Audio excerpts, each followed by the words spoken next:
So that's kind of the center of the table. Got it. Okay, Con, we all, everything recording? We're good to go? Okay. Well, first of all, thanks for coming, man. It's awesome to have you here, and I know it's kind of been some trouble, ran into some snags right here before we got you here, but yeah, so let's just like pick up right where you were just talking kind of about the VA stuff and what you're dealing with that. Like it's wild. I mean, you said, you know, you've got a prescription and you're needing to get something done, and anybody else, it's like, you know, there's obviously a rush, and you get straight to the Walgreens or whatever, and you can pick your prescription up. But with the VA, they're having to hold it because they said your medicine's too expensive, Right? It's probably like a 35-cent pill, and then whenever it comes to you, it's, what'd you say, $400 or something? Yeah, so it's $500 for the month, and they want to try 1 month of it. So instead of this, we were talking about this earlier. Me and my wife were like, it's $500 if it works. Isn't that a cheaper alternative than another $6,000 scope? Yeah. Yeah, it's wild. So, yeah, so if it's a 1 month thing, so what, it's supposed to cure it after a month or make you feel better after a month, or? I mean, so that rules out basically anything else. Like, I just am going to have to take, a laxative every day to take a shit. Yeah, yeah. It rules everything else out. Yeah. So I'm actually, it's crazy that you even brought this topic up, because like I've been having kind of the same kind of issues. Like, I don't know if it's just as you get older or what, but things don't work like they used to. And I've gone through all kinds of stuff. And it's like, instead of being able to diagnose you and tell you kind of what's going on, they don't diagnose you. And they keep not diagnosing you until they have everything undiagnosed. So instead of figuring out what your problem is, they tell you what your problems aren't. And I've done testing and all this stuff for like 2 years now, colonoscopy, scans. I mean, I'm up to my ears in different scans and things that haven't worked. And ultimately, like, I kind of just threw my hands up with it all. I'm just like, I'll just deal with it. I try to change my diet. I'll try to do certain things that I can do for me. But it's like, you could just keep throwing money into this pit, and they'll just keep telling you, well, it's not this, but now that's off we ruled that out. So let's just keep going. And then ultimately, I know a lot of people, it's like, you rule all these things out, and then they're like, oh, well, you got IBS, or something like that. And usually IBS is just like a catch-all for when they don't know what the hell's wrong with you. So, okay, so you're 2 years in. So I started going to the VA for stomach issues in 2016. It took a month of me going to the ER every weekend, like, hey, I'm in so much pain, I don't know what to do here. It took a month. They did a scope. That was my first scope in probably September 2016. And it was so bad, that gastro doctor, as soon as I woke up, was like, I want to start off by apologizing to you. That it took so long. And they had let all that acid in my stomach get so bad, like the bottom of my esophagus. He's like, so if you were riding your bike on gravel and ate it, skin your knee up, that's what your esophagus looks like right now. Ugh. Like, so I can only imagine the pain. So then he's like, when you do another scope, 6 months. Well, every time, well, you're not getting any better. It's actually getting a little worse. Let's do another scope in 6 months. Are they doing down your throat scope? Yeah, so just uppers. So that was about 3.5 years. And finally, I think they just got pissy with me, not getting better. They're going to have to do something. So they're finally just like, we'll go to Mercy. Go somewhere else. We don't want to deal with it anymore. So I go to Mercy. Doctor was awesome. He's like, I'm scoping both ends of you. Like, yeah. You'd think they'd have done that. And that was kind of a funny story. He scoped both ends of me, and it was Valentine's Day, and hey. He's got the lights all down low, and I'm like, where's my box of chocolates? You talk about a funny story. Whenever I did my colonoscopy, I didn't have them put me out. Oh man. Yeah, I did it all awake, and it was unusual for me and unusual for them because, they're used to like people being out and kind of, not being able to do anything while you're in there. You're just kind of a limp body, but they kept trying to move me around. I'm a pretty big guy, so I'm pretty heavy, and I told the nurses, I'm like, if you need me to move a certain way, just tell me. And they started laughing because they're like, we're just so used to people being out, Right. But it really wasn't that bad. I mean, I don't know if I would recommend it for people, but I have something with, IVs or drugs or anything being put in my body. I just don't like it. Yeah. Of course, I guess, except for the scope. Had to put that in there. But I've had teeth pulled, and I don't have them do any numbing or anything like that. It's put me out. Yeah, that's how most people are. I think I'm just not normal, I guess. And so that was the difference in the VA and Mercy. As soon as I woke up, he's like, "We're getting you scheduled for surgery." Wow. Just like that. As soon as I was awake.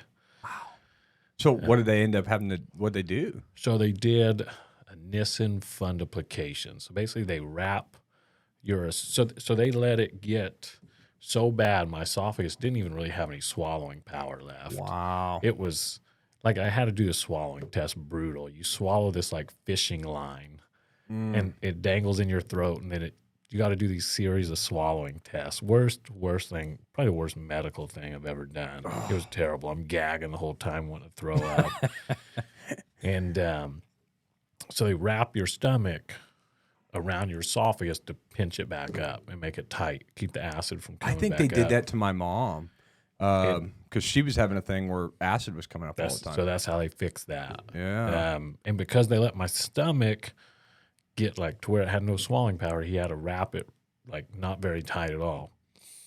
Well, it slipped less than a year later, so they had to redo it. And this time he's like, "Look, I'm wrapping it tight. You're just gonna have to start swallowing like a man. You're gonna have to learn how to." Fair enough. And it hasn't slipped. Yeah. So he was an awesome doctor. He's like, it's gonna like you're active enough. If I don't wrap it tight, you're probably gonna do stuff to make it slip again. So is that something where I guess so? And even still, I mean, that's probably in the future. Another one of those surgeries, probably. Oh yeah, because no heavy lifting anymore because you just put so much strain on your stomach. Yeah.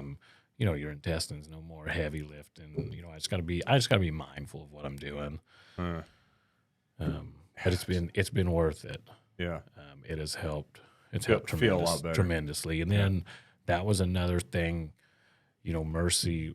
Both those doctors were like, "Well, we're just not going to sugarcoat it. You're high risk for cancer now." Oh, great. I'm like, "Oh, thanks." Because the VA let it get so bad. Oh my God. And that acid was just eating away at my esophagus for so long. Yeah. It was all scarred up. And he's like, "Unfortunately, high risk for throat cancer." And that's wild. Well, see, so when I had my colonoscopy, they found like a polyp type deal in there, and so I've got to have colonoscopies more regular than most people because I guess they're worried about that. But so I don't know. It seems like every time you go in to have something done, they find more problems that they're going to have to fix eventually or something. So, and that's what that'll be my next appointment. I think once we can get this figured out. Yeah. Going to do a blood test for the heavy metals for the burn pits and see. Yeah. So you said something earlier about cooking over pallets with chemical treated lumber in them. And I think I may have accidentally done that, like a timer, probably just like once, maybe with just like one chemical board on there.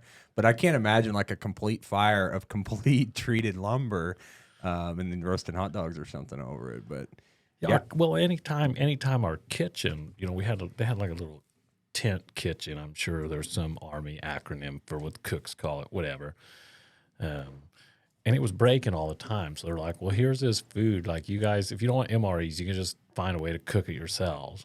Well, we had all these pallets from where these supply convoys would come in, and we just bust them down. So we got this treated pallet wood, and we're like grilling burgers over this treated pallet lumber, smoking them. Yeah, like So there, well, that was all. That was all you had, and it's whatever. Yeah, there's probably not much trees out. Wherever you're at. And it didn't. It can't be any worse than that burn pit smoke 24/7 blowing over your head. Yeah. So tell me. So you say burn pit. I've seen like I'm completely ignorant to most of this stuff, but like I've seen in the movies where they basically just like they'll light diesel on fire and then they'll take old stuff out there and kind of throw it on and burn things up.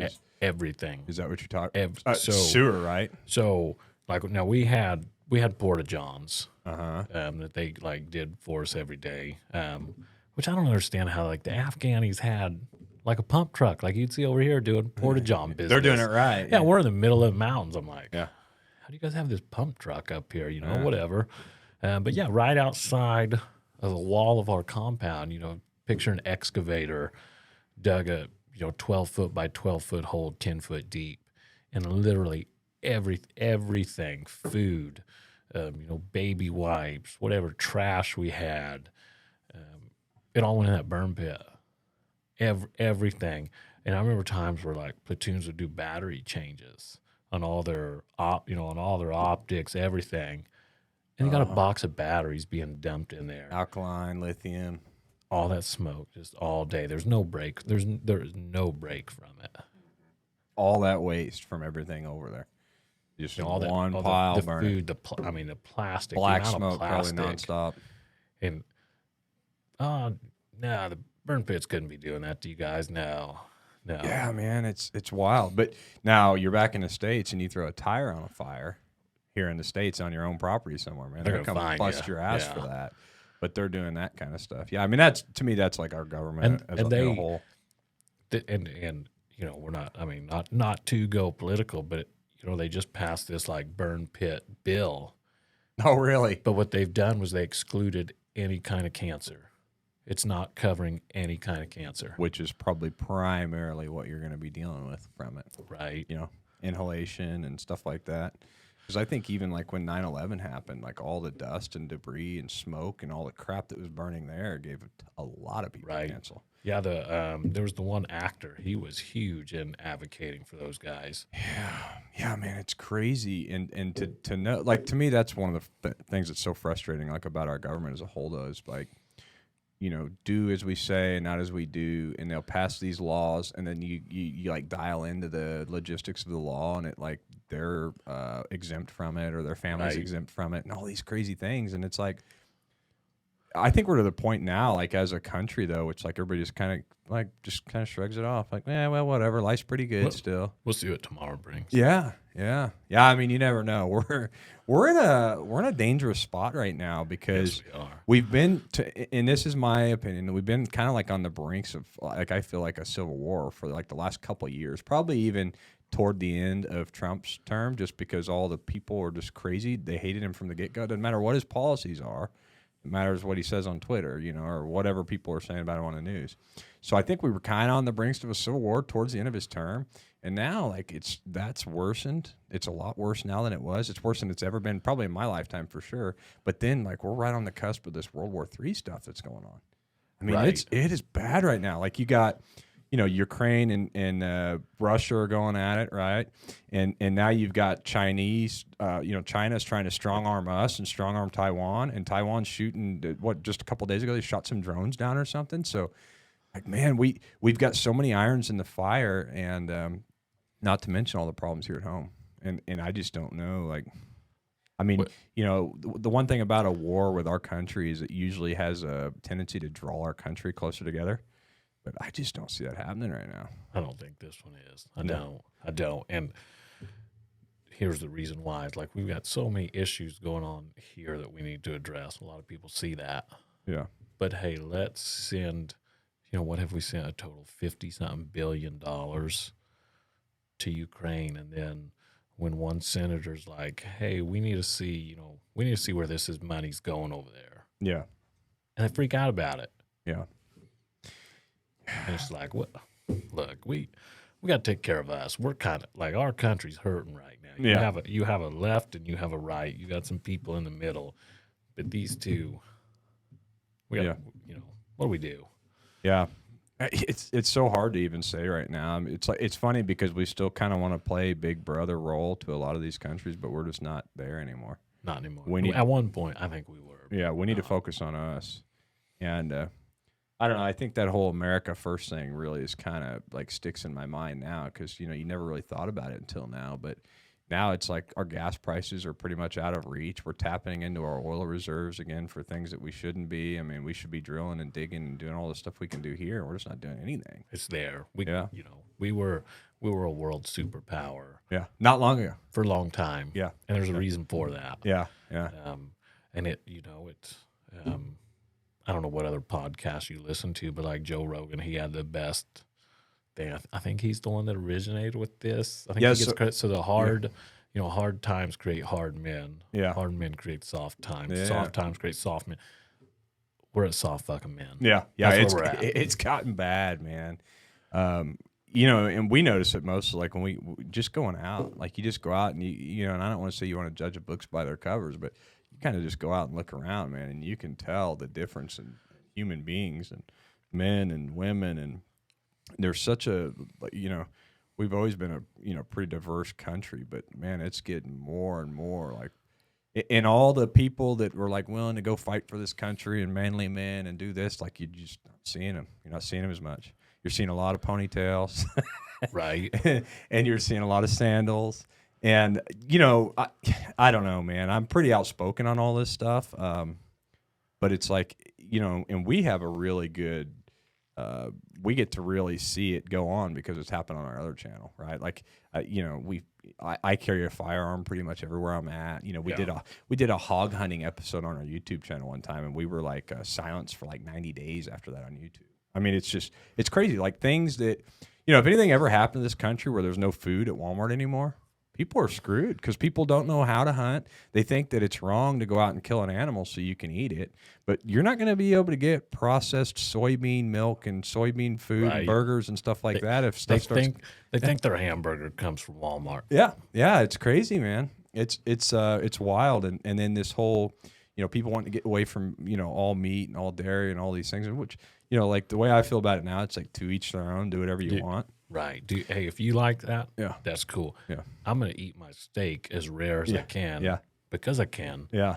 Yeah. To me, it's almost like, you know, where I kind of draw the line is because they're trying to quit carrying stuff. You know, meat gets more expensive or they carry less of it or whatever. That's the stuff that drives me nuts. Like, do whatever you want, but let me do what I want to do.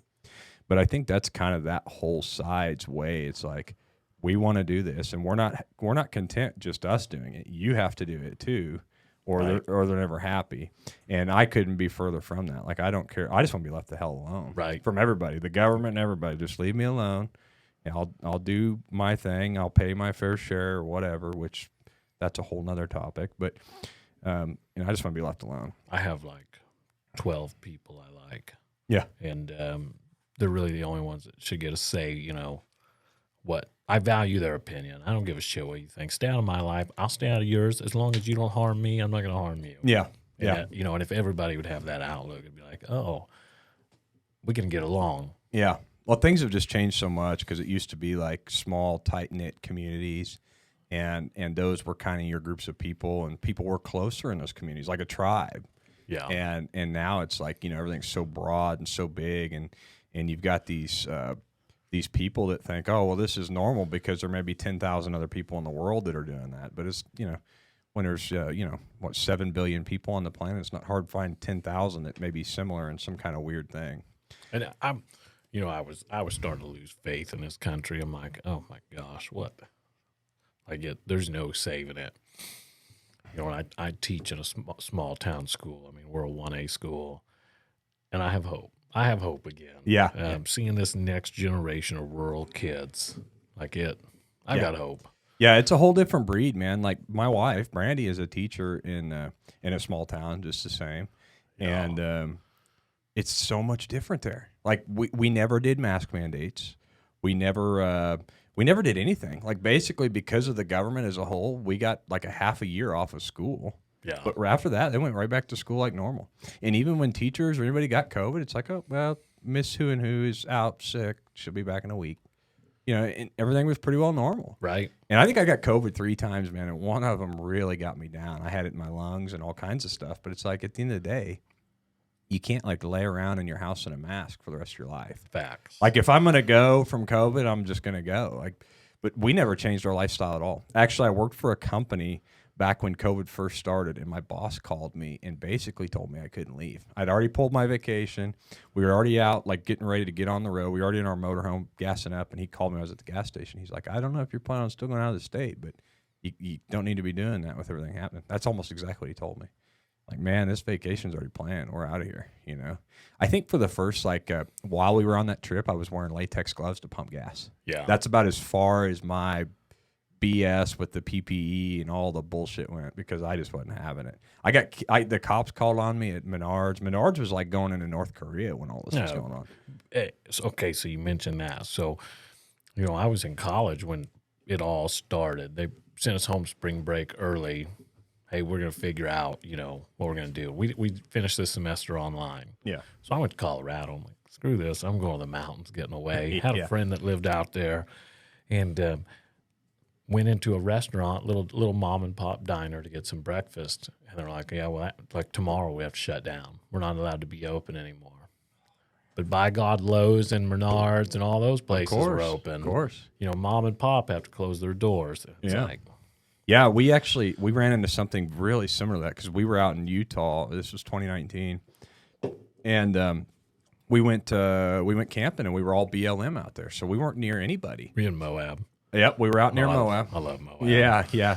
We were actually outskirts of Moab, like Mexican Hat. What was that other place out there? Anyway, there's a few places out there. We were just kind of bouncing around BLM. We were out there for a couple of weeks, and the sheriff comes out to our camp and says that we got to leave because they're shutting the county down. Oh, and we're like, we're not from here. And he's like, well, you have to go to the nearest RV park. So we packed our stuff up and we just moved camps somewhere else. Well, a couple days later, they showed up there. This went on, and finally I got into it, the sheriff's deputy. I'm like, look, man, the only people we have seen since we've been out here is you and the other deputies coming out here to harass us about this. And they just wouldn't let up. So we drove back into town, and sure enough, everybody was in the RV park. Yeah, so it's like that's much healthier. Yeah, we've got this pandemic going around. You cannot be out here in BLM where you haven't seen anybody in 2 weeks, but go back to the RV site. We need everybody there. And so we basically drove in. We stayed one night there, kind of dumped our tanks, did everything we needed to do, and then we took off again and went back out in the BLM. And we ended up finding kind of a loophole. There was one county that you could camp in next door to the Moab's county. And then next door at Moab, you could you could go off-roading, but you couldn't camp in their county. So we were camping, and then we were sneaking across the county line right first thing in the morning and going wheeling all day. But it was a crazy experience because we were the only people basically at Moab, and it was Easter Jeep Safari weekend. They canceled it. I think that was 2019. Yeah, so it was wild. But we got some good video and got a lot of good riding, and it was a blast. Yeah, I know. Like we were just out there in, I think it was May. And I mean, though, all the business owners were thrilled. Like everything was back open because that almost put every one of them out. Yeah. Every mom and pop store suffered so bad, and it's just like, okay, look, this what happens when we have a little too much government, So I don't know. Maybe I don't know. I just hope people don't forget. Yeah, and to me, like, I don't know. There's just such a narrative behind it because it's like, look at the closure stuff. Like Walmart's still not staying open past 11 o'clock. Like, does COVID not come out until 11:01 p.m. or like it's almost like it was a reset button for these companies to kind of get rid of some overhead. They found out they weren't making enough money in the evening. Yeah. And so I don't know. So I think about that kind of stuff. But then you see these other things that it's like these people and these businesses that took huge amounts of money for COVID relief, and it's like, man, how are you doing that? How'd you work the system on that? So I don't know. There's just so much. It's obviously all money. I mean, the whole thing's been money motivated. But I never bought into it, not from day one. But I will say this: it worked out. It was like a blessing for us because I changed my whole life. Like, man, I was working all the time.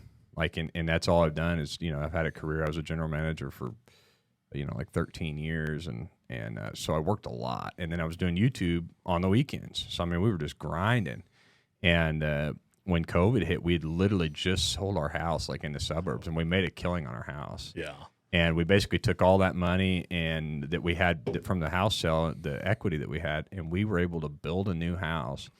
And because of COVID, I got the time off of work. And me and 3 Amish guys built up my house in like awesome. 70 days. Yeah. And I could have never done that if it wasn't for COVID, just because I'd have never got the time off. That's awesome. So yeah, we were able to build a house for like half the money, and now we've got a house that's paid for, and we're really kind of set up in a good situation to kind of do whatever the heck we want now. Yeah. And I think that as a whole, like more and more Americans are getting that way too. I think we're seeing a whole different dynamic in the way that people want to live their life, and I don't think people want to work all the time anymore. Look at like I'd say that first summer into COVID, you couldn't buy a camper. You know, and it's like people are Yeah. snatching up campers, Yeah. snatching up side by sides, 4-wheelers, and it's like, you know, I hope these people have realized like there's more to life than just work. Like have some fun with Yeah. it. Yeah. Have some fun with it, and I don't know. We'll see. More I people mean, are getting in nature too. That's something that I've really noticed. Like Right. I've got a brother, man. He lives out in Colorado now, but like they were really city oriented, and I think they still are. I mean, they live in some yuppie like Colorado but town. they got bored, and But now they've got a yeah. Jeep and they're going camping on the weekends, and it's like they've got 2 little kids, and I think they've realized that those things are kind of important to them. And so I think we're seeing more and more of that, which is good. I mean, that's definitely good for the country. But yeah, I don't know. Our schools went to a 4-day work week or 4-day school week. And So like that's yeah. So teachers are only working 4 days a week now, which is great. Kids are only on school 4 days a week, which is great. I think it needs to be more center on like your work versus your personal family time. right. And right now it's like, before this for us, it's like 80-20, 80% work, 20% family time. And it's just not a good way anymore, man. Our country's literally done that for so many years. And I think people are just like realizing they don't want to do that anymore. Right. That's Like, why there's such an unemployment issue right now too, because these big companies think that they can still treat their employees the same way, which is like, we need you to work 60 hours a week, and just people aren't taking it anymore. and I think people are seeing too, like instead of working for big CEO tech company, I can work for mom and pop and actually mean something to them. And you're kind of starting to see that small business. You're kind of seeing a rise in it again. So I don't know. I think that's a good thing. Yeah, I don't know, man. It's going to be a crazy couple of years. I think And we're the need for blue collar workers is, that's unreal. And you're seeing, I don't know, I think you're seeing these tech schools really, really up their game. So yeah. I don't know. That's like I don't necessarily say I push it. Some people are meant for college, some are meant to go to a trade school, and I just think we need to do a better job at those ones that want to go to trade school, pushing them in that direction. Yeah. I don't think you couldn't get a subcontractor out Yeah. to work on your house right now. Yeah, I mean, it's in all this services like that. It's crazy right now with service. Like anything that's like any kind of maintenance service, service or building or anything like that. They're slammed. And they don't even care to get your business because they have so much right now. That's a problem. Like supply and demand in that and it's because the government really is really to blame for a lot of this. They glorify these desk jobs. And they try to make it seem like you're a second-class citizen if you go out and do this manual labor. And that's just, man, I felt, I was a technician for several years before I went in the office as a general manager. And my days were much more fulfilled completing tech jobs. Yeah. And I didn't make near as much. And it wouldn't have given me opportunities to do things that I did, as I got older and had kids and stuff. But it's like, there's something to be said about getting your hands on something, getting your hands dirty, and having a job that's not done and then completing it. And once you're in the office, you kind of lose that grasp of start to finish on jobs. Right. And so actually Mike Rowe is somebody that's really shed a lot of light on these like blue collar jobs, man. And he's really just like one of the most level-headed people that you ever does can so hear much talk. good. Yeah. It's wild. But we were actually just talking about this the other day because it's, I feel like with college, like you've got all this stuff going on with college right now, and they're paying off student loans for kids and doing these things. And to me, at the end of the day, college is really a waste in a lot of ways. And I almost feel like, and you have an education background now, so this might be something I can kind of bounce off of you. But like I feel like I didn't even finish high school. I didn't graduate.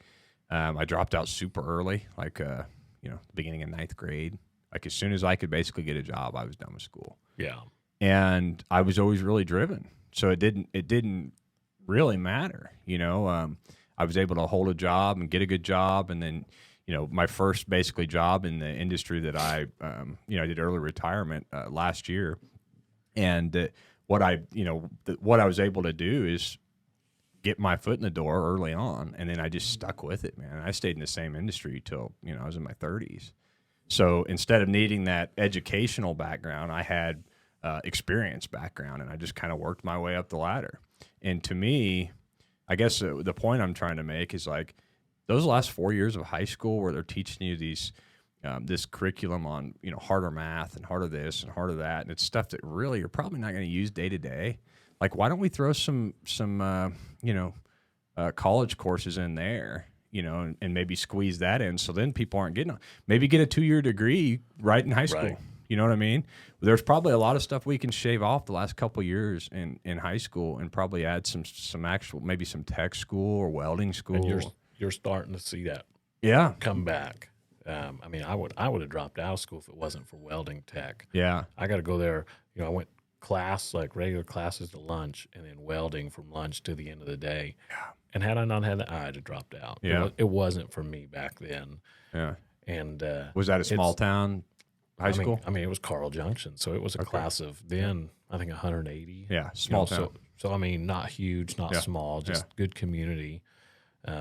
It's funny. I didn't really try. I was a B student. Yeah. And I remember, I had a teacher. She's like, college isn't for you. You better never go. And then, fast forward and graduating college with a 3.92 GPA. And it's like, no, I didn't want it back then. Yeah. Like, it's not that it wasn't for me. Yeah, I think it's more of a, like, if you're going to college and you have a purpose, but I feel like there's so many kids that go to college and it's like, I don't really know what I want to do, but this is what I'm supposed to do. This is what I'm told to do. I've seen that so much. That's how my wife was. The parents wanted him to go there. Yeah. Or they wanted to party. Yeah. Yeah. I've seen that a lot. And there are kids that know from day one what they want to do. And you can tell them. Like, you can tell who they are. Yeah. They're driven, they're focused. The other ones, they're at the party Thursday night, or they're just getting by. Yeah. Yeah, I'll never forget one of the things like my wife said. It's like when she was going to college, and she's always been like a straight A, like she had a 4.0 all through college, even with having kids. Like, and she's got her master's degree. That's pretty impressive. Yeah, man. So she's like that. She's like laser focused. And honestly, we wouldn't have near the success we do pretty much in anything if it wasn't like for her. Like, because we're all like, I'll hone in on something and I'm really passionate about it. But like, I start, rejection or things, you start kind of falling, you kind of fall off. She pretty much just stays focused, and she can kind of pick up the slack, and then I'll kind of get back into it, and then I'm good. So that's kind of the way she did college. But to get to my point, what I'm getting at is when she started college was right. We got married her first year of college, and pretty much right out of high school. We were 18, and she when she started pre-med or whatever she's doing to become a pediatrician or some kind of children's doctor. And we were talking about it one day, and we're like, gosh, that's a long time before you start making any money, And so I'm like, well, have you ever thought about like being a teacher? And that's pretty much how our conversation went, and she changed everything. And then later on, we're talking about it. She's like, I'm like, why were you even going to do that? She can't stand the sight of blood. She doesn't deal with any of that stuff well at all. And she's like, well, I always just thought like that would be the hardest thing to do, and I wanted to achieve that. So it's like she had this persona of just trying to work hard and get through it. Right. And she really didn't know what she wanted to do. It was and probably would have hated it. Probably would have hated it. Yeah. Yeah. And then, after 8 years of college, God knows how much student loan debt you got or whatever else, which is a whole nother issue in itself. Gosh, dang. College is so stupid expensive. And I think it was Biden the other night talking about, or somebody on TV, somebody in a, in some kind of political position talking about, maybe, paying for college or something now. But he said his statement was 12 years of funded schooling is not enough. And like, I think 12 years is enough. We just need to spend our time better and maybe take a couple years out of high school and throw some college courses in there. And that's kind of what got my cogs turning about like, we're spending way too much time in there to not have more when we come out. And I think a lot of kids, man, those, their junior and senior year, they're just they're cooked with it and they're just sick of it. Right. And they don't see much payout. And that's what, and that is where, I think it's Ozark. It's either Ozark or Nixa. What up? They're building a massive like career center, for their juniors and seniors to start going Wow. to, it's going to have blue collar trades. I think it's offering more than just, like mechanics and auto body. I think it's like career. You're going to see your welding, your HVAC, all of that. And it's everything I've heard. It's impressive. Like they haven't skimped on it at all. That's wild. Yeah, I mean, So it's. I think that's a good start. this area is where they have the money to do those kind of Yeah. things. The schools here. Hey, Con, I just wanted to make sure real quick. You've got OBS recording, right? Okay. Yeah. So, but I think a really good example of what a successful system looks like is College of the Ozarks. Yeah. Are you familiar with that? Man, like you don't pay for college there. I don't want to stick my foot in my own mouth because I don't know a whole lot about it, but I think that you don't pay for the college. You work your way through it while you're there. They basically hire you. You've got to pass their whatever test to get accepted, and then you work there to pay for your college funding. It's wild, but Right. and you can always see. I mean, I've never been there. I heard people that can go there and eat or something. They have like a restaurant there. That was pretty cool. Yeah, we and used to go there for FFA stuff. Oh, and really? at I think all the campus animals was- come from there. Yeah.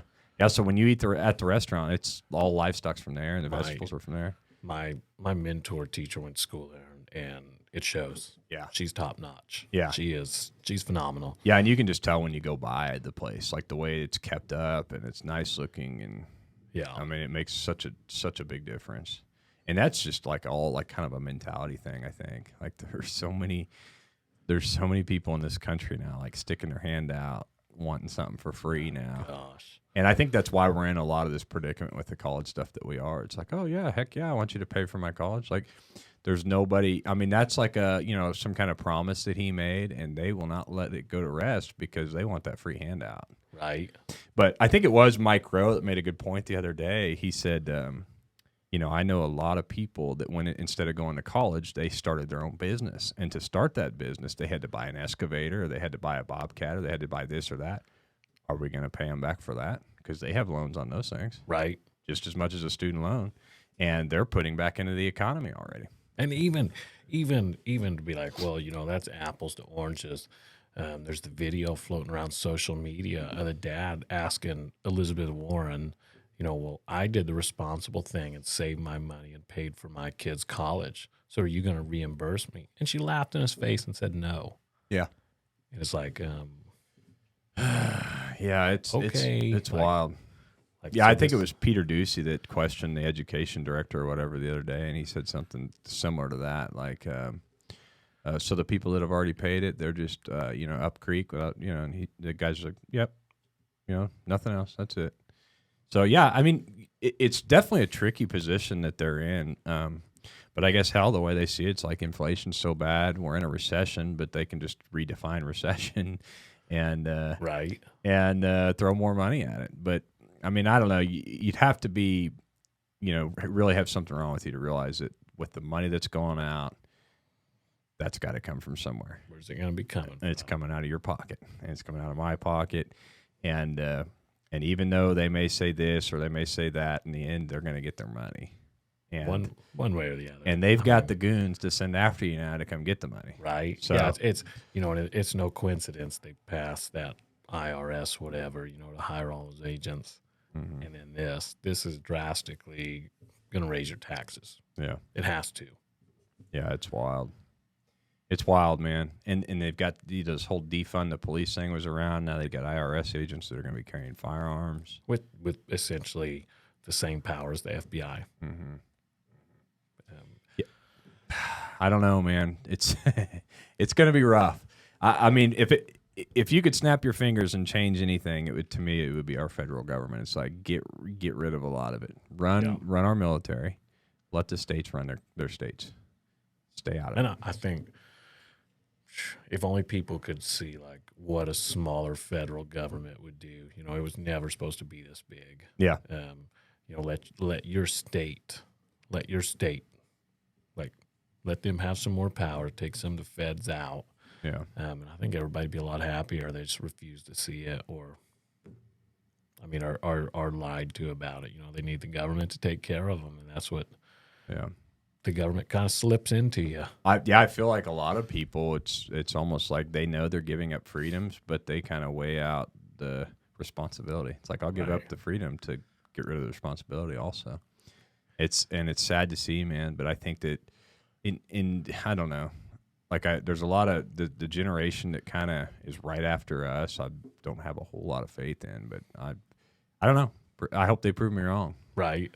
But or even a lot of my generation. It's just like, gosh, people I went to high school with. It's like you look at them now, and it's like, my God, man. Like, and I always thought you were smarter than that, and I see that day in and day out. But it's like people get so blinded by these non-issues that are just fake propaganda to. Like this whole Roe versus Wade, they acted like this was just like the biggest thing in the world. Like everybody, we got to vote based on this. We have to do that. All they did was say, leave it up to the states. Right. If you don't like it, move to the state that does what you want. And this is what I tell everybody, whether like my stance, your stance, it doesn't really matter on it. Like, look, you can't do it in Missouri. You can in Illinois. Kansas did the right thing. Kansas voted, are we keeping it or not? Yeah. And the citizens of Kansas spoke and said, we're keeping it. Yeah. That's how it's supposed to be. Oh, like so they voted after the Roe versus Wade thing. They Kansas, like, Kansas did, yeah. That's kind of a good call. And their states, their states keeping it. Yeah, like that's Yeah. If you don't like it, move to a different state. If it's that important to you, yeah, you'll move. Yeah, And I'm with that. Like you can't. It's a lot harder to move to a different country. And if you don't like something your state's doing, the best thing you can do is vote with your feet and move, or quit putting money at it, or vote next election.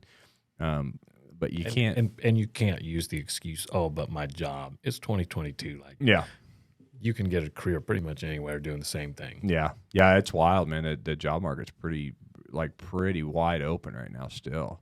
Right. And I think that just comes back to, like I said before, the employees want to kind of run the show now.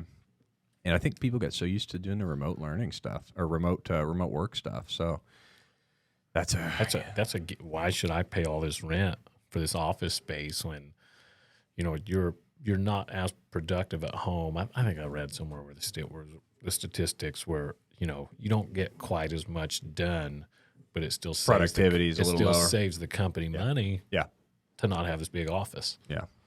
Yeah, I could definitely see that. And actually, when I talked about first starting this podcast, I was getting a lot of talk about wanting to do like remote or like webinar type stuff. But like to me, the conversation is not the same if you're not face to face. Exactly. And there's a lot of stuff that I've already turned down with some of them big name stuff, and it's just like, if I tell you yes, then I can't tell everybody else no. Right. And so then I'm kind of stuck in this limbo of doing these webinar type podcasts. And I don't really, this isn't, I'm not really set up for that. We could definitely do it by streaming it, but to me, it's not the same, man. Nobody wants that. Yeah. Yeah. And I really, I don't think I'm really going to get in the habit of doing them alone. I think I pretty much always want to chat with somebody. Yeah. Because it's not really, I don't really want to talk at people. Like I want to talk to people and learn something and maybe, hash some things out, figure out some things that maybe I didn't know. And ultimately, if it's interesting enough for people to watch, then they'll watch. But absolutely, I don't want to turn it into something where it's like I feel like I'm just talking at viewers. You just come in here hour by yourself. Yeah, there's a lot of people that do that. And it's wild, man. They've got, Steven Crowder. I like Steven Crowder, but yeah, he does a lot of that, man. Like they go in their little thing. And even if he's got people in there with him, it's like there's it's like a half oval couch, and all these people are sitting on it talking at the camera. And to me, the camera is kind of like somebody sitting here at the table with us, but they're not really involved. So I don't really feel like, I don't know, just a whole different thing. I kind of wanted to do it for the being able to chat with people and kind of figure out how people. You hear so much on the internet now, you don't really know how people feel. Right. But I think that you get in front of somebody, and it's weird too, that the whole political correctness stuff, and like people will act like one way, and then you get them by themselves, or you get them away from the crowd, or you get them away from the cameras, because we're around a lot of people that are in front of cameras. If we do stuff with other YouTubers or things like that, it's wild, man. Like you see, and I've never really had that. Pretty much what you get in front of the camera is what you get behind the camera with me, and that's probably why we've paid some costs on some things with with our channel and some stuff like that. But like it's weird, the dynamic of people in front of the camera or behind the camera or around a crowd of people or not. And it's more than likely those types of people probably wouldn't even come on a podcast just because they don't want to. Well, or it's, oh man, I'm afraid if I say this, I'm going to lose followers. Yeah, yeah. Who gives a shit? I've never cared about that. And actually, I'll probably say something that's going to piss a lot of people off right now. But the Jeep thing, man. The Jeep thing drives me nuts. The ducks. Oh, yeah. So, yeah, I mean, I've never, people have put them on my Jeep and stuff like that. I've never we give them to Clara, my 8-year-old daughter, and she loves them. So, by all means, give them all to her. But no, it's just like this brand loyalty shit drives me nuts. And Jeeps are cool. I'll be honest with you. I never liked Jeeps until I bought that first Jeep that I had. Now, if I'm taking a cross-country trip, do I want to take my Jeep or do I want to take my truck, my F-150 with massage seats and leather and panoramic sunroof and a comfortable ride and independent suspension? And I want to take the truck. You dang right. Every time. So, Jeeps ride like a freaking go-kart, man. And they're cool if I'm going to go wheeling, and I'm planning on doing hardcore wheeling. But it's crazy, these hardcore Jeep people that, won't watch our videos unless it's our Jeep in the video. Really? It drives me nuts. Yeah. And there's all the time, people, we started following you guys when you were out Jeeping, and now you're just camping and this and that. It's like, if you're watching our episodes because you want to catch a Jeep in it, if you want to look at our Jeep, you're on the wrong channel. I would like to think that our channel is kind of about us and our family first, and then whatever we're doing second. So whether we're Jeeping or we're overlanding in the truck or we're camping in the motorhome or we're mountain biking or whatever the heck we're doing. Right. So that comes back to a lot of things. I feel like this country and the people that are here getting a lot of these clicks that are kind of created for marketing schemes. Jeep is one of them. Nike's one of them. People do it with sports teams here. It's like, I don't know these guys, but they like the same football team I do. So we're all besties right now. Right. And people getting these weird clicks, man. And it's all a marketing ploy from the standpoint of the company that's doing it. Like, that's the way they're making money off of you. I think the one that gets overlooked the most, I think you're going to agree with me here, is Harley Davidson. Yeah. Now, I have one. Yeah. But if you don't ride a Harley, it's a bandwagon thing. Yeah. And I think that's like the longest running one in the country. Yeah, man. It's funny that you bring that up because a buddy of mine, his name's Adam Sandoval. He's got a YouTube channel. I want to go down there to K River. Oh yeah, man. Gosh, yeah. Get me hooked up with him. Yeah, I'll have him holler at you or something. But yeah, K River's cool, man. We went down there. He had some kind of biker bash down there. Yeah, it's coming. It's the week. Stubborn America party or something. Or after Bikes and Blues. Yeah. Yeah, and I think it might be the week before, and then they'll go there. Yeah, that whole story is crazy with him, man. Such a good dude. Yeah, but I had no idea who he was, right? And this guy reaches out to me on, I think it was on Instagram, which I hate Instagram. It's my least favorite platform. It's my favorite. Really? It's just pictures, no bullshit. See, that's what I don't like because I'm not a big picture guy. I kind of like being able to say something. And I don't do Twitter, but I kind of like being able to say something quick and then just kind of get opinions. I love doing little polls, like votes, like would you do this or do this? Let me know your opinion. And so a lot of that crap you can't do on Instagram, but I like Facebook just because as a whole, you can do pretty much a little bit of everything on it. You got your Instagram pictures and you got your polls and your memes and then small videos, and so it fits my personality the best. But Instagram too, man, it's just we don't get near the traction on there. Instagram's looking for pictures of chicks and that little love button. I've been banned on Instagram more than Facebook. Really? Yeah. See, I didn't really have any of those issues until I started doing, if I said anything political type stuff. So, but yeah, no, to get to my point, so Adam Sandoval reached out to us on Instagram, and he's like, yeah, I'm Adam Sandoval. I've been watching your channel. I'll be in Missouri. I'd love to go wheeling with you guys or something like that. You can show me around. And I'm like, okay. And he said how many of his followers were 750,000. I'm like, or whatever it was. And I'm like, okay. So I showed Brandy, and I'm like, I don't know about this. And so we looked him up. But the funny thing is, we were just all getting over COVID the week we were supposed to go do this with him.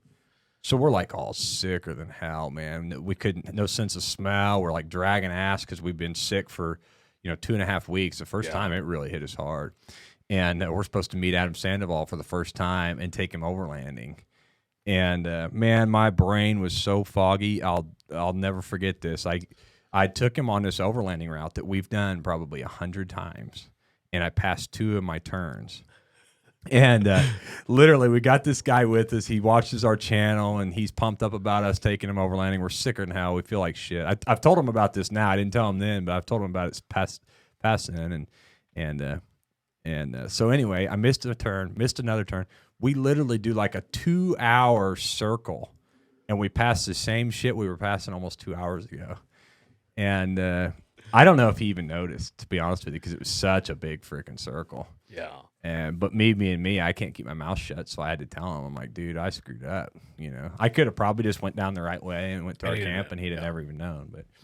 But I remember, oh man, it was making me mad because I felt like shit, and we're driving in circles, and I just wanted to get to like our overland camp, but ended up turning out all right. But so anyway, going forward from there, he ended up getting rid of his Jeep. He didn't even have it anymore. Yeah. He had that Jeep Gladiator, and we went wheeling with him a few times, but. Well, he pretty much lives on 2 wheels, doesn't he? I mean, from the videos I see. Well, he's doing a little more cush now. He's they're like pulling a travel trailer and gosh, yeah. No. So, I don't know. I mean, maybe I said something I shouldn't have, but yeah, I think it's it's a little more cush for him. Now. I still want to go riding with him. Yeah. Oh yeah, dude. He's a blast too. Just such a good dude. But yeah, I'm trying to think. He's got like I just talked to him the other day because I bought like a little dual sport bike. Yeah. And I texted to him like, hey, you think this is a good deal? Maybe we can go hit some trails or something. And he asked me how much and everything. I told him, he's like, yeah, dude, jump on it. So literally I took his advice and I went and bought it that day because the guy was like getting ready to sell it. And so I've got this little dual sport that I really just bought to go kind of wheel with him every once in a while. But so yeah, I don't know. I know he's doing more of that like adventure bike stuff. Yeah. But it looks pretty fun, though. Yeah. And I don't know a whole lot about it, but yeah, out at K River, man, it's a good time out there. And he's got some cool places. I don't know if we'll make it out this fall. I mean, we've got, it's high school football season. Yeah. Archery, deer hunting season's going to be on us before long. Do you rifle hunt too, or just archery? Mainly just bow. If I don't shoot you with my bow, then I'll go snag a few with a rifle. But mainly bow hunting, and then then we're into winter. So I'm hoping either maybe late fall we can sneak down there in the spring. I want to go check it out. Well, he's getting ready to do. I know he's doing his wedding down there, and it's like open, open invite. Man. Yeah. And I don't know what all exactly they have planned with that, but I bet it's gonna be a fun time. It'll be wild. Yeah. That thing we went down there for, it was rowdy for sure. What do they call that? I think it was Stubborn America Party. That's it. Yeah. That's it. And it's coming up, and we can't make it. It's crazy that those two worlds kind of mesh, between Jeep and off-roading. And I don't know if that's because earlier in the year, him and I, we did a merge trip together where we went. But man, we ran into all kinds of people that follow us down there. Yeah, like they were coming by our camp and stuff like that. And I don't know if that was why or what, but yeah, man, just and that whole bike scene is kind of like, that's really where I kind of want to see the off-road community get. It's like, it's not about Jeep, it's about off-roading. But so this is crazy. You mix the Jeep world with the bikes. We took the Jeep out to Colorado last summer. That was a shit show. Transmission went out in the truck. Jeep broke down. I don't know how many times. But it was fine. And all in all, like the trip was amazing. Yeah. Amazing. And we met this guy. What did he need? He needed us to air up a tire. Like we had our little compressor with us, and he's on one of those enduro bikes. Yeah. And he's from Europe, and they fly over to the East Coast, rent them for a month. And whatever this trail is they follow from the East Coast to the West Coast takes like a month and a half to do. Yeah, no thanks. And they're just, I mean, as off grid as possible the whole time. And I'm like, okay, I might have to look into this. Like that looks pretty fun. Sounds like your ass and back are now. Is what it sounds Oh, like to me. yeah, it'd take me a couple months. Yeah. But yeah, and here we are out jeeping, crossing paths with these guys, and it was pretty cool. That whole world kind of intertwines, man. But yeah, I don't know. Like to me, people do the Jeep wave thing, right? Yeah. To me, it's kind of like I look for a rig that's built. I don't care what rig it is. Like I'm waving at you if you got an off-road rig, and that's kind of the way I got used to this whole Jeep wave thing, and then it's like I started seeing rigs that are built up for off-road, and those are my kind of people. Doesn't matter if it's a Jeep. I've taught my wife now. She'll see one on 22-inch wheels or whatever. Yeah. I bet he doesn't even have lockers. Yeah. I've taught her. Start knocking it now. Yeah. Yeah. I mean, you see a bunch of duckies in the windshield, and it's got like anything over an 18-inch wheel, and those are mall crawlers. And ours was, a YJ stretched to 120 inches, LS swap, tons, coilovers. Oh, shit. 42s. I've seen that. Yeah, you've seen that. Wow. Yeah. I'll show you a picture of it after a while. Yeah, man. That's YJs are a cool rig. The first rig that my dad bought, I bought a 4-door for my first one just because we had kids, but my dad bought a TJ to start, man. It was just like a whole different breed going from the TJ to the JK. It's like you get out of a side-by-side and you get into a car is what it felt like. Right. And then when we bought the JL, it's kind of the same thing. It's like, oh, my God, this thing is like cush compared to the JK. But honestly, we just did a trip. My brother bought my JK from me. We just did a trip with them, and I kind of miss it, man. There's things that I miss about it, mostly the payment. Right. Like the JK was paid for, Right. so there's no payment on it. But a lot of me wants to you want to get out from under the burden of payments and financial stress. And it's like I'd pretty well gotten to that point, and then I bought that JL, and things like $900 a month or something. My it's just goodness. stupid. Ooh. Yeah, it's stupid. And so you see the JK doing basically the same thing that we're doing in the JL. Yeah. It does a few things a little less nice, but man, for $900 a month, I'll take it back. Like okay, it was worth it. Yeah. So you brought up another can of worms, the Jeeps and the side by sides. yeah, we did side by sides first. And I'll tell you what, I've had both. I've had a Razor 1000, and then I had a built KRX 1000, and I've had stock Jeeps to built Jeeps, and I like the Jeeps. Yeah, but the side by sides were fun. Oh yeah, it was fun. Like you take side by side out to s'more, and on a weekend when it's dead, you can fly around. Yeah, it's fun. Near as technical. It is fun. You just haul ass everywhere you go on those. Yeah, and you don't really have to when you're driving a Jeep. It's a whole different game, man. It's like you got to have some tactic behind your driving. With a side by side, you can hit just a little more gas, right? A little more skinny pedal. Yeah. Because we started on ATVs. Or 4-wheelers. Yeah. And then I bought the first side-by-side. I remember like my dad and everybody's like, oh, we're not going to get those. Those are for wimps and this and that. And I bought like a Razor 800 or something. And it was like a trail 50-inch wide. Well, then I had some issues with that. I bought a Razor 900 trail. And then, man, we just like went down the rabbit hole trying all these new things. And like we ended up settling on like a North Star Polaris Ranger 1000 XP. I mean, it was badass. Air conditioning, heat. And that they make a ton of power. Yeah. And we have a truck bed. Right. And it had windshield wipers. And then I bought Connor a 500 Ranger. And then I got to thinking about it. I'm like, man, the money I got in these, I could have a Jeep, and I don't have to trailer these. I just get in the Jeep and drive on the road from trail to trail. And like, to make a long story short, that's where this channel started. It's like I got the Jeep and got into this like whole overlanding adventure type thing. And we ended up selling my Polaris Ranger and bought my Jeep and had money left over. Like, it's insane what the side-by-sides cost. Yeah. So, I think we got like $27,000 out of that Ranger or something. That just sparked something. You said that's where the channel came from. Yeah. I'm going to be hitting you up for some help. Yeah. You're going to appreciate this. So I got to pick my elective that I get to teach my students second semester. Okay. So I named the class Lights, Camera, Action.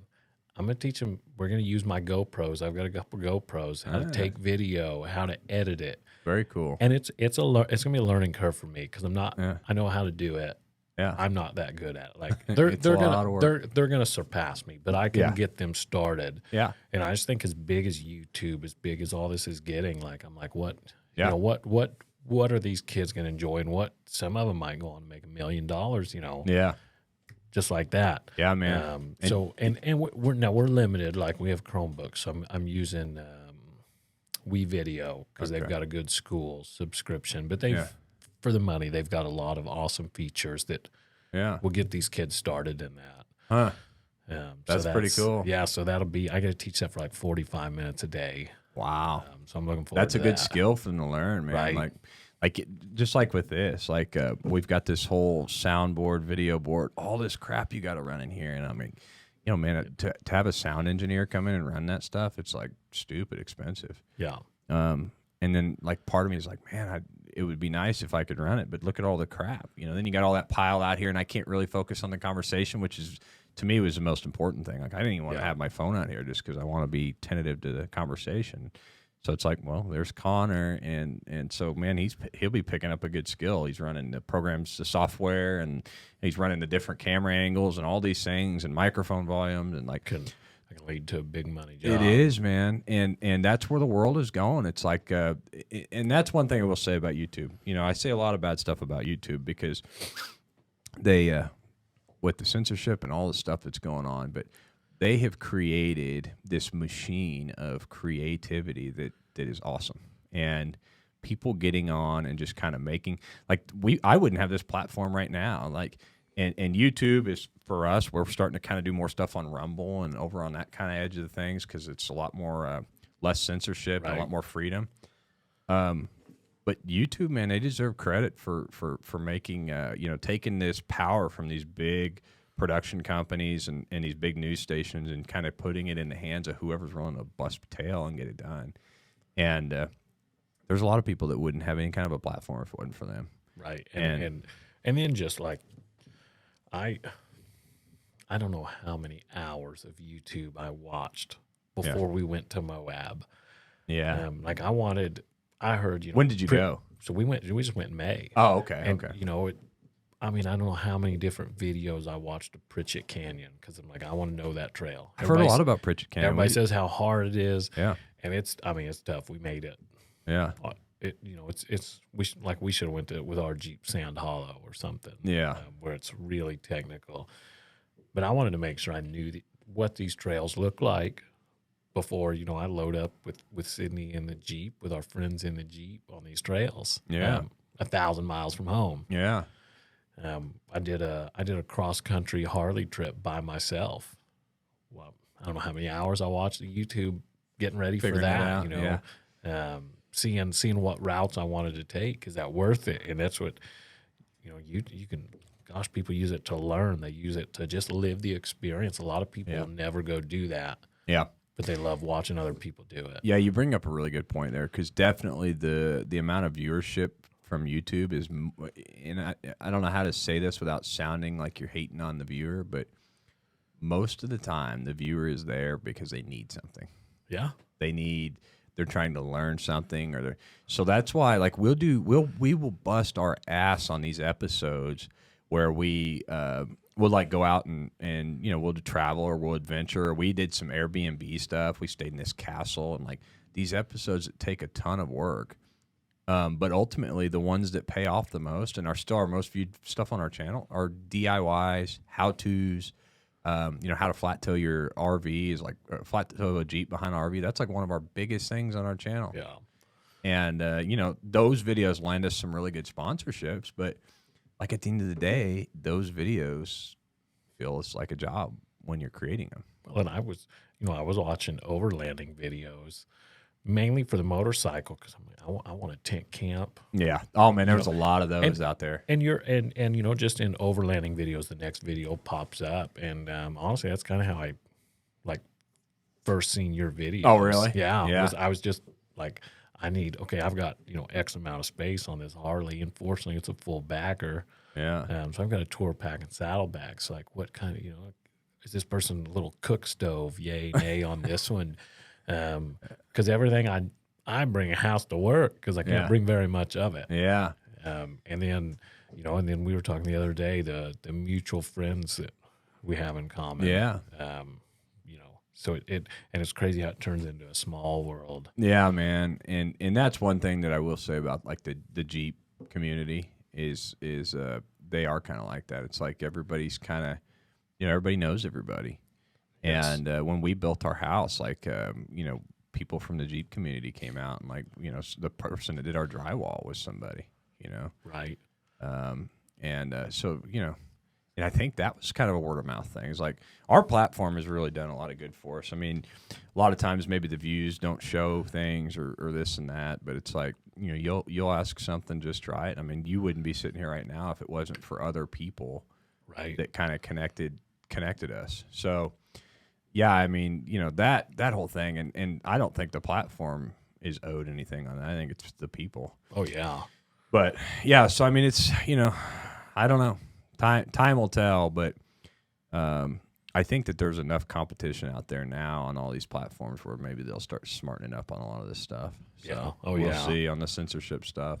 It's just, I don't know. It's like everything else right now. Time will tell. Right. So, well, so tell me, like, you know, the whole premise of kind of what we were going to talk about was kind of like, you know, military background and stuff. So you were over, what they call it, outside the wire, right, or something like that, basically. Pretty much daily. Yeah. Yeah. So we, so I mean, the one hard, it was 12 and a half months at Jagatu, and we were basically Jagatu's Afghanistan. Yeah, so we were in northern Afghanistan. Actually, so if anybody wants to, Jaghtu. If you type that into Google Maps, it'll show you right where it's at. It's in northern Afghanistan. I think our outpost was like 8,000 feet elevation, so we were in the mountains. And most people don't, you know, you just think of the Middle East, and what comes to mind is Iraq, sand, hot. No, we were in the mountains. So it's like pine trees and mountainous terrain up there, a lot of rocks and not a lot of trees, trees. Okay. But I mean, a lot of mountains. The peaks all around us were 11,000 feet. So I mean, almost picture some of the Rockies, you know, in your head. I mean, we were up there, and we came from Fort Polk at sea level, Fort Polk, Louisiana. Wow. So I was with 10th Mountain out of Fort Polk, and you know, we come from sea level to that, and that was the first time I ever experienced altitude sickness. And it'll kick your ass, man. And somewhere there's a picture of me floating around, like I'm like hanging off the front bumper of one of our trucks, and you know, I got diarrhea, shitting myself, and puking at the same time. You know, From the altitude? Yeah, from the altitude sickness. Like I was up on the gun on the top of the truck, and there were some guys walking by the truck, and I tried to warn them, but I threw up and splashed right on them. Yeah. It kicked my butt hardcore. Yeah. It's such a difference too, in like just how quick you go high elevation, how much of a difference it makes. We went up Pikes Peak just recently, and man, I don't normally get elevation sickness. We've camped at 10,000 before, and when we went up Pikes Peak, it's like because we went up and down so quick, it kicked all of our asses. And it's funny because we got up to the lodge at the top of Pikes Peak, and everybody's just like laying around up there because everybody is sick. It's by the time you brutal. get up there. It was, man. Brutal. It was bad. And we've been up to some high ones, but it's always usually on off-roading trails, so it takes a lot longer to get up there, and you kind of get used to it as you're going up the mountain. But we've been up 14,000 feet out in Colorado on Jeep trails, and I've never had problems. But driving up Pikes Peak on the highway kicked my ass, man. Yeah. And I mean, I felt terrible. Well, even going from here to the air drains, Yeah. You know, and we went from sea level, you know, to that, and I remember our first day there, we just walked around our compound with the guys we were relieving. Yeah. And it's maybe a mile circles what we're doing. And we're sucking. We are sucking. And they're just, you know, out there smoking cigarettes. Like, come on, keep up, guys, keep up. The Afghanis? No, the American. The dudes that have been there a while? That we were relieving. Yeah. And I was like, oh my gosh. Like, you know, and you give it a couple weeks, and then we were fine. We adjusted to it. Yeah, so out there, it's like either really hot or like pretty cold, right? So it was hot in the summer, and then we got a lot of snow. There were Yeah. times where we had like 3 or 4 feet of snow on the ground. I don't know what's worse, man. Like, I think the snow is probably worse than being too hot.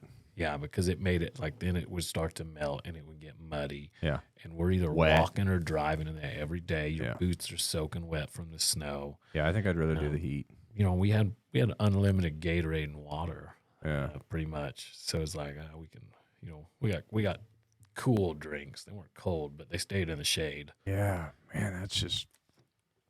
I don't know. Yeah, I mean, anytime you see like combat type stuff on, anytime you see like combat type stuff on YouTube, it's hardly ever snow. Right. It's almost always like hot and desert terrain. But we watched something the other night, man. These guys like hoofed it 10 miles, and I think it was like 130 degrees or something. Just crazy. But honestly, I'm sitting here thinking about that, and I think I would take that over like freezing snow and being wet in the snow. We went out a few times in the snow, and so the winters are so weird. Like it almost always got above freezing. So your top layer of snow melts and then refreezes. Yeah. So you're having to like bust through that layer of ice with your foot with every step. Man. And it was That's like sand. Like- Snow's like walking in, like sand. we went out one time and I passed out. I mean, so I guess like it was so miserable. I mean, I don't know if you want to say that's the only time like I fell out of, you know, any type of march. Yeah, I just passed out. Like woke up in the aid station. Fortunately, we were close enough. We had a John Deere Gator. They just drove it out and came and got me. Threw me in the back of it. Drove me up, hooked an IV up to me. God knows how they would have drug you around if they didn't have Right. anything. But yeah, it was. I mean, and I had too many layers on. Like I was freezing my ass off that morning. So I dressed with too many layers. I had a ton. My pack was completely full of ammo. You know, I was a saw gunner. I was a machine gunner. So it was full. And I mean, I was out. I don't even really remember that. Yeah. Yeah, those things are heavy too, right? Like 26 pounds. I Oh, think is is what that's that not- gun weighs. Was So, that yeah. unloaded or? Yeah, that's bare gun. So I've Yeah. got a 200 round nut sack on it, optics. Yeah, it's like an ammo can almost, right? yeah, so ammo it's- can fed. You know, that was brutal. Yeah. But you think every time you step down, you've got to put pressure on that Yeah. to break through the ice. Yeah, no thanks. I'm out on that. That was man. brutal. Yeah, That was it is. brutal. You know, and that was we were so remote. I think there were probably 80. There were probably 80 of us there. If I'm doing that number right in my head. So when you say 80 of us there, you're talking like you're in some kind of like little, basically like a fort almost. So we are surrounded by HESCOs, which basically they're like 6 foot tall sandbags, yeah. double stacked. Okay. So those Are you digging in at all? Or are you kind of? No, so we just set them up, and then some of the locals actually, I don't know where they got it, had an excavator, so it filled them up for us. Yeah, I'll take it. So it's it's like they're 5 or 6 feet. So like our wall's 10 or 12 feet of these huge sandbags. And then there was a school inside the compound, an old school, and we kind of took it over, and that's where we lived. And there's mold on the walls in there. Oh, God. That's another thing to add to, what we did. The problems, yeah. We had these little makeshift trailer showers. I mean, to give you an idea of how often they worked, in like 12 and a half months, I took 10 showers. Wow. You'd wear your socks till they were crunchy and wash them in an ammo can with a bottle of water. Oh, man. I bet it smelled right from your guys' little barracks so- compound so or wherever when- you're sleeping. When we were coming home, I showered in Kuwait on the way home. Mhm. And we got home 3 days later and do our little homecoming ceremony. And we're riding in the car. And my mom's like, "You stink." And I'm like, "Mom, I just took a Just saw me shower a couple 3 days days ago, ago. Like yeah. I'm fresh. I'm good for another month." Oh, my God. She's like, "When we get to the motel, the first thing you're doing is shower." I'm like, "Yeah, all right." Yeah, there's a lot of things where it's like, man, you just go back like primitive with that shit. And man, just it wasn't long ago we were living like that. So, Right. you know. Yeah, and I think about it. My mom grew up with no indoor plumbing. I don't even think they had electricity inside. Yeah, It's like that's one generation ahead. And for like when I tell that story to people, they're like, "You only got that many showers?" Yeah. And it's like, we didn't even think. I mean, we didn't even think about it. Now we had baby wipes. You start realizing how unimportant things are. When you're worried about getting your ass shot off every day, maybe a shower is not that important. And we were in it. They weren't scared to fight up there. Yeah.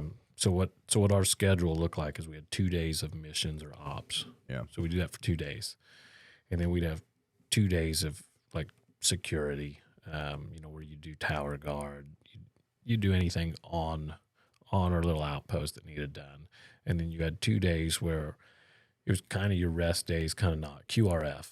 So quick reaction force. So you were the guys. If the dude's going out on ops, started to get into it, you were rolling out to help them. So you got to be ready to go just like that. I mean, I think our goal was, all of our gear on trucks fired up and out the gate in 4 to 5 minutes. That was our goal, and headed to them. So is that some kind of like forward operating base that you're in, that you're leaving to and from? So we're on the outpost. Our fob was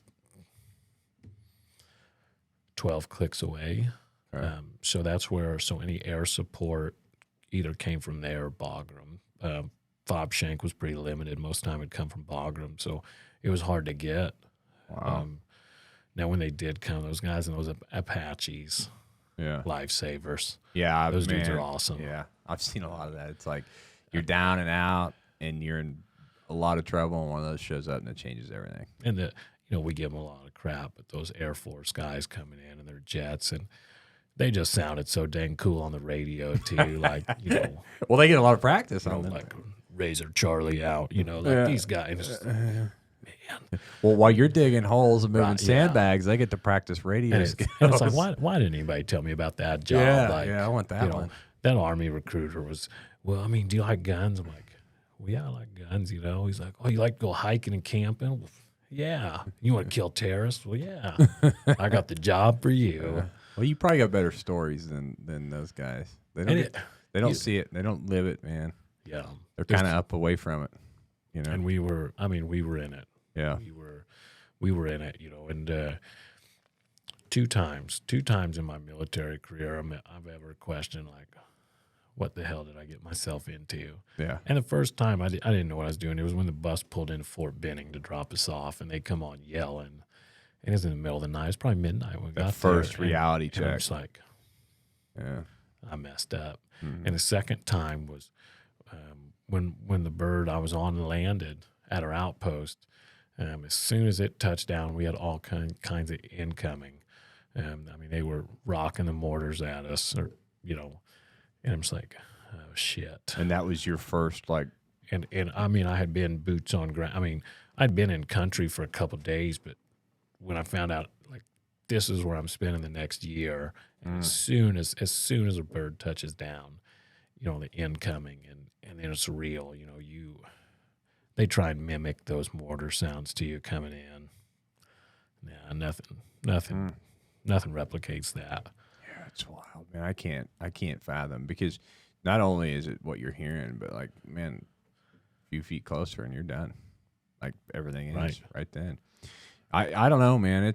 The whole thing, and to me, is just, it's hard to grasp, and I think that it's really hard. You can't really understand it unless you live it, and a lot of people try to understand it, but I was reading somewhere, I heard somewhere that, like, when a bullet's being shot at you, it sounds like kind of like a bumblebee when it's going by.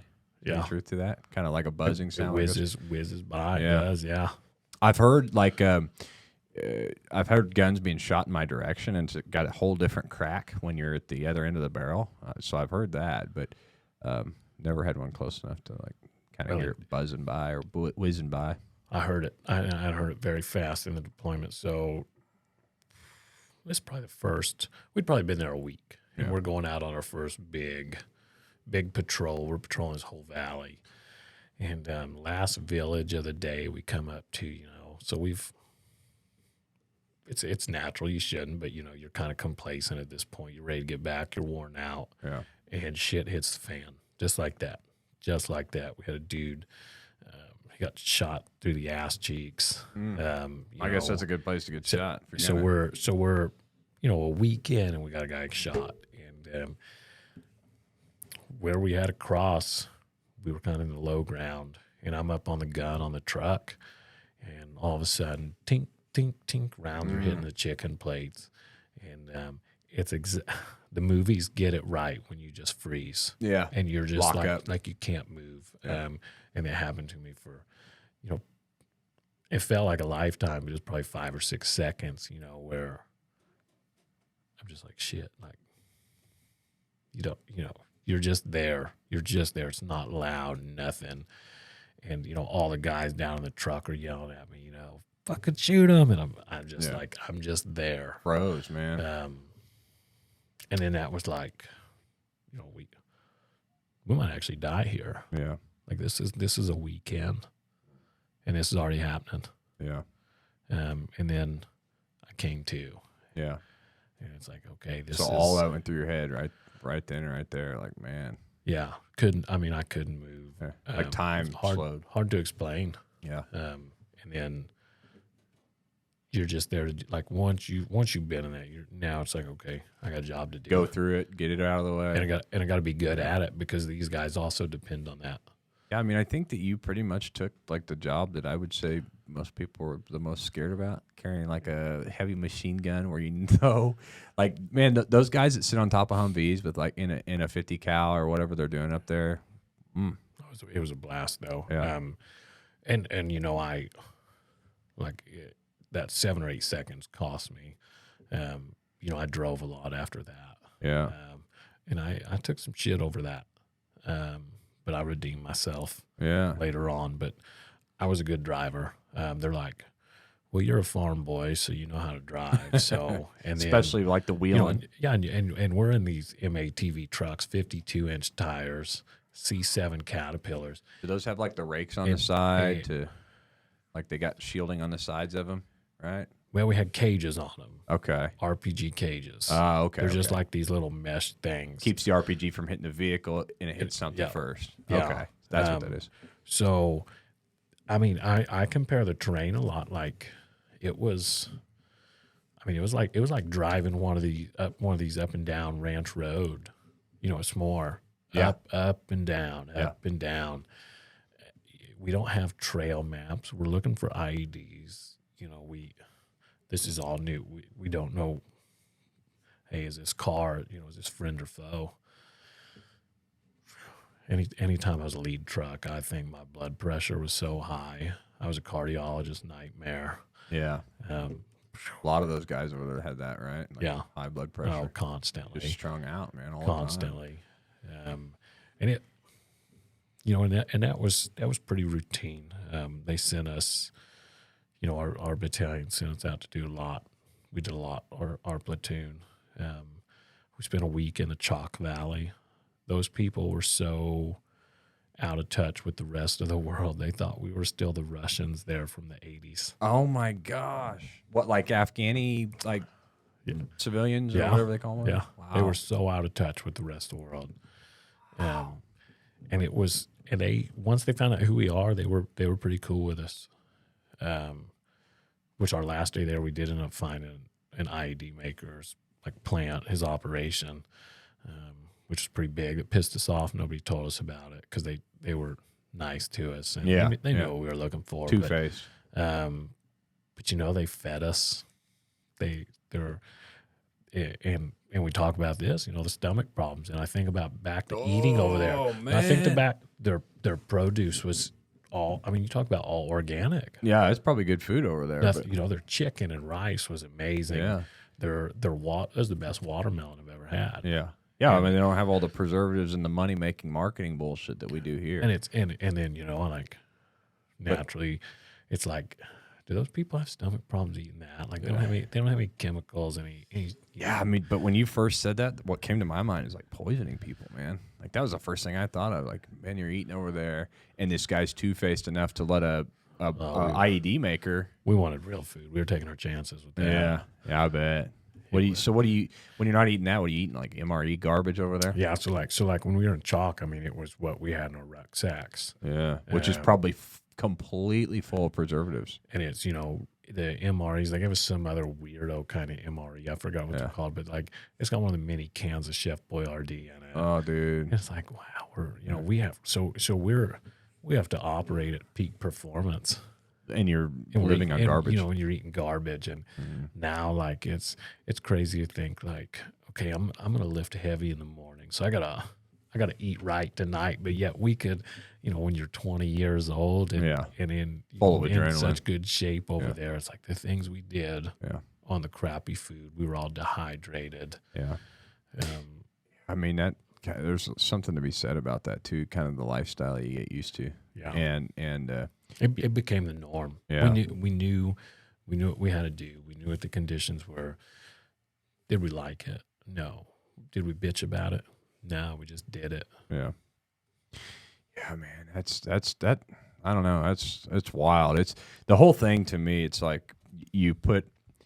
I don't know. Maybe it's like it comes back to what we were talking about earlier, though. It's like you've got these things that are so crucial that you get done that a lot of this stuff, just like a shower, kind of falls second wind, and probably appetite is probably one of those. I bet like you just learn. There's probably days where you just went without like eating, and then like, man, I am starving. I got to eat, but you probably just like forgot to eat. Yeah, yeah. You'd get so busy, or you know, that just wasn't as important. Hey, there's a you know, we had, I think three computers.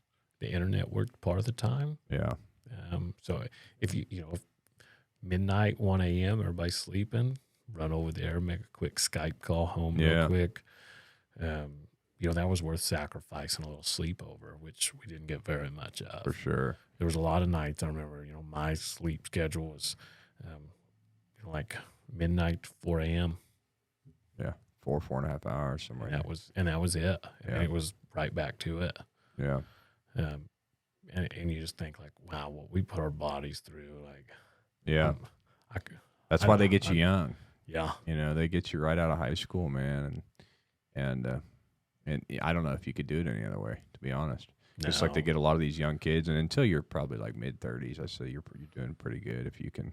And we had some guys in their 30s, and they, you know, they did it, but they struggled. Yeah. They were struggling. They were hurting a lot. Yeah. It's like, we're still young enough and dumb enough. Like, yeah, man. Yeah, 30s is really where you start getting all these weird problems, man. I think that's where I've been going downhill. Yeah. Just like that. Flip the switch. Yeah. That's what it's like, because I was just talking to him about it earlier. It's like, you know, things that you do when you're younger and you've got a body that can handle it, you completely take it for granted. Yeah. And then as you get older, you're like, my God, I never even thought about this before, but this is wearing my ass out. You find everything that hurts on your body. It starts popping. Yeah, and your body just starts falling apart. And I don't know. I'm hoping that there's some kind of second wind, because, gosh, you know, I think that we're probably in the age, you know, this day and age and medically, that people are going to live over 100. You know, like our generation will live over 100 if you can keep from getting cancer or something like that. I think people who, you know, their genetics are going to play a role, but their diet's right. They haven't smoked. You know, they haven't been burning trash outside of a base. Yeah, I mean, I joke, but it's kind of true. You know, I tell my wife, like, if I make it to 40, I think I'm doing all right. Yeah, you know, we've beat our bodies up. Yeah, and no, I'll make it to a good solid 50. Yeah. But and that was, so you take our conversation now and you take it back to college, and I'd hear college kids be like, "Oh my gosh, you know, we got a project coming up. This is the hardest thing I've ever done in my life," and I'm just like, I'm refraining from slapping you. Yeah. Like I need you to know that I'm refraining from slapping you. Trade one day with me. And I got in trouble my first semester in college. There was a kid, and he just wouldn't shut up. So I finally was like, look, if you're going to keep acting like a little kid, I'm going to treat you like one. You know, I'm another student. I'm not even a teacher. And he just wouldn't shut up. So I made him go stand in the corner. Oh, man. Professor walks in, and she's like, why is he in the corner? Out of pure fear. Yeah. That's funny. You know, yeah, man, it was such a different life. When was this? How long ago? So this is where, like, and it's probably why a lot of people like commented and got us hooked up. Like I had it. So I would have been a lifer in the military, broke my back. Yeah. And then when we started getting close to getting out, that's where you make decisions if you're going to re-enlist, whatever. And went and seen the retention officer, and he's like, look, you have like a flag or whatever next to your name. I don't know what the hell, you can re-enlist, but you can't do this job anymore. And I'm thinking, okay, I'm a pretty smart dude. I scored high on the ASVAB. I'm Intel. I'm going to be able to go to Intel. You can either be a cook or get out. Wow. I could be a cook. It's like, well, I think I'll get out. So what'd you do? How'd you break your back? So I had the unfortunate privilege of finding an IED the hard way. Oh, no. Were you driving? Yeah, I was. And, rattled all our brains and whatever they call that, TBI, broken back. But so we all lived, yeah. The concussion of it, or that's what they're guessing. And just shoved you up. And I was living on those morphine suckers, whatever they're called. They got some kind of fancy name, but they're like a sucker that's morphine, and finished the deployment with it. So that's kind of like I got some more damage because we didn't take care of it. Yeah. Finished this deployment. Got back to Fort Polk, went through all the ortho and rehab and all that jazz.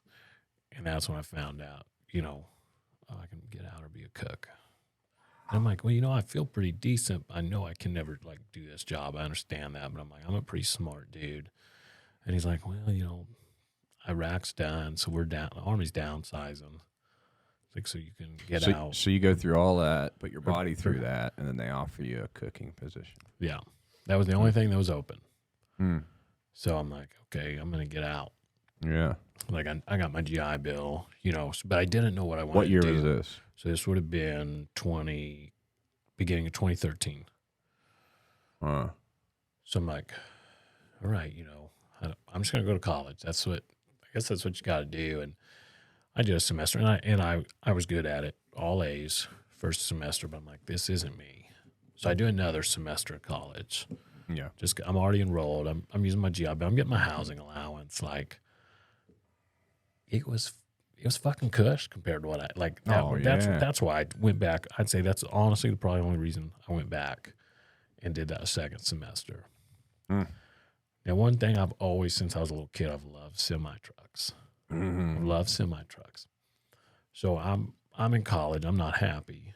And I got a buddy man, I bought a semi-truck, and I'm making all kinds of money. Over the road? Well, he runs regional with a hopper bottom. Okay. So I finished my last final on a Thursday. And that Monday, I went out and bought a semi-truck. $16,000. Wow. $16,000. Like a big rig? Yeah. Full on semi-truck. We spent a week tinkering on it, getting, we polished up on it, did some mechanical stuff, serviced it, just went through it, put it on the road the next week. Year later, bought another truck. But that $16,000 truck made me more money than any other truck I ever owned. It cost triple, quadruple. That truck, it was a make or break. It took, I emptied my savings to do it, and it made me, but gosh dang, I was working 70 and 80 hours a week to do it. But it was that was my company. I mean, I was leased on to a bigger company, but it's that truck is me. It's got, I own that. I own the LLC that it's under. Yeah. So I didn't mind working that. And it was a double-edged sword. I had no life because that military lifestyle, I don't have any quit in me. Yeah. So when they would call and say, hey, we know you're tired. We know you've been on the road. You just took any job. Do you want to take this load? Yeah. Yep. Send it my way. And it caught up with me. And that's a job that never quits because there's always stuff to be hauled, man. So they're always needing somebody. And then I was booming during COVID. I was booming. I bet. Nobody wanted to go to LA. So I was running out to LA and back, and Imagine that. LA back, LA back. Yeah. I'd do 3 weeks of that and then take a week off. And, there at the end, I had a buddy. He's got a diesel shop down around Joplin, and I was fortunate enough during my week off, I just parked my semi at his shop. Hey, go through it. I'll be back next Monday. I'm heading out. Make sure it's all ready to rock and roll, and I could trust him. He's one of my best friends, and Yeah. I can trust him, to make sure he's ready to go. But I had I say it caught me. So I'm putting work first, and I got some mental things going on. The PTSD's catching me. I'm trying to ignore it. The TBI, it's catching me out in that truck. And TBI. That's the traumatic brain injury. That's right. Okay. And it's just I'm not taking care of myself. I'm working like a dog. Yeah. And that's when it caught me. Yeah. I mean, I had to do a week in the psych ward at Fayetteville at the VA. I mean, out of nowhere, I just become suicidal. Yeah. Don't have an explanation for it, and I don't know. I did a week down there, and all they do is it's not a fix. They just fucking drug you up, make you like a zombie. Yeah. And fortunately, I my best friend Shelly, she's the only reason I'm still alive today. Like you were just getting too busy and like pushing all that away. And I lost my purpose in life. Like that truck, those trucks provided me with a good life. I made a lot of money doing it. Yeah. I made a lot of money. I didn't have a purpose anymore. Anyway, there's somebody out there who would book a load and haul it for cheaper than I would. Yeah. Like, I feel like, and I'm not, if there's any truck drivers out there listening, don't take this the wrong way, but I feel like, almost anybody can do that job. Anybody can be trained to do that job. Yeah. And it shows. Look it definitely shows now. Foot up on the dash, driving down the road, Yeah, I've seen some stuff, man. And especially from Swift. I was in a dark place, and fortunately, she was like, "Hey, you're better than this. Pull your head out of your ass." Yeah.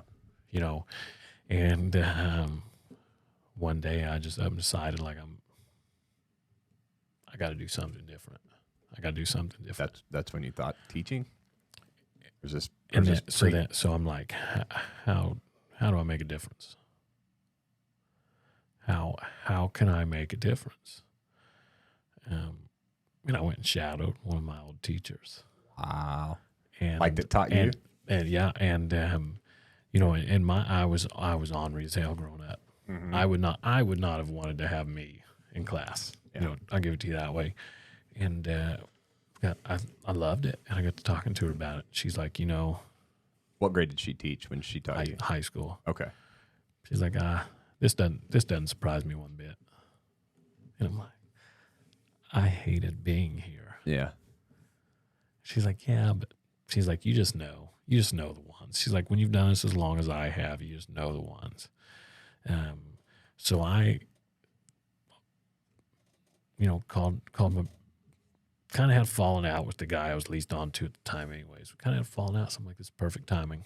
I posted all my crap for sale, and it all sold for a really good price, really fast.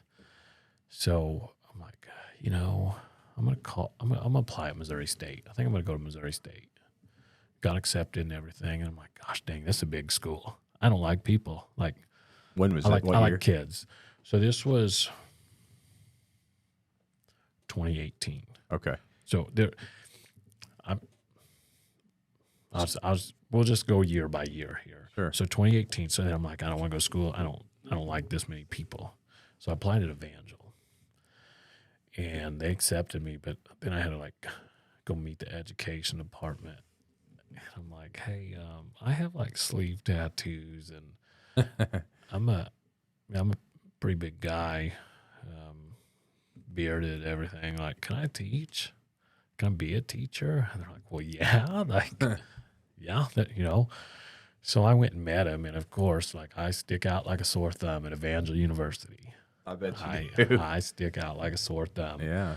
So instantly, I had a practicum, and they put me in a Springfield school, and I started out as a high school major, not elementary. I started out to teach high school math. My very first day in a classroom, all I did was ask this kid to go back to his assigned seat. He looks at me and goes, "Fuck you." Oh, that's always nice. So I asked the teacher, I'm like, "Hey, what do you want me to do?" "We'll send him to the office. They're going to kick him out of school." Okay, yeah, that's just what he wants, actually. So, yeah, that's cool. So I stopped him on the way out the door. And I'm like, "Look, you need to know something. I'm your teacher and I care about you. So you're just going to the office. But if I was some thug out on the street and you talk that way to me, I'd put you through this pavement." Yeah. And his eyes just get big. Yeah. And then it's 5 minutes later, they're calling me down to the office like, "Oh, you can't talk that way to kids. Like, we can't do that." And I'm like, but he lives on the north side of Springfield. Yeah. You just kicked him out of school. Yeah. Did him a favor. I mean, that's why he did it. Where do you think he's going to be running around at? Yeah. And if I'm some tweaker and he says that to me, Yeah. well, that's exactly what I'm going to do. If I'm somebody looking for that high. Yeah. So then they're like, let's try first grade. Let's like go completely opposite. Well, I got in trouble for pushing them too high on the swings. What? Yeah. Oh my God. So then they're like fifth grade. They put me with, in my opinion, the best teacher in the entire Springfield school district. And she showed me that I could do this and that I'd be very good at it.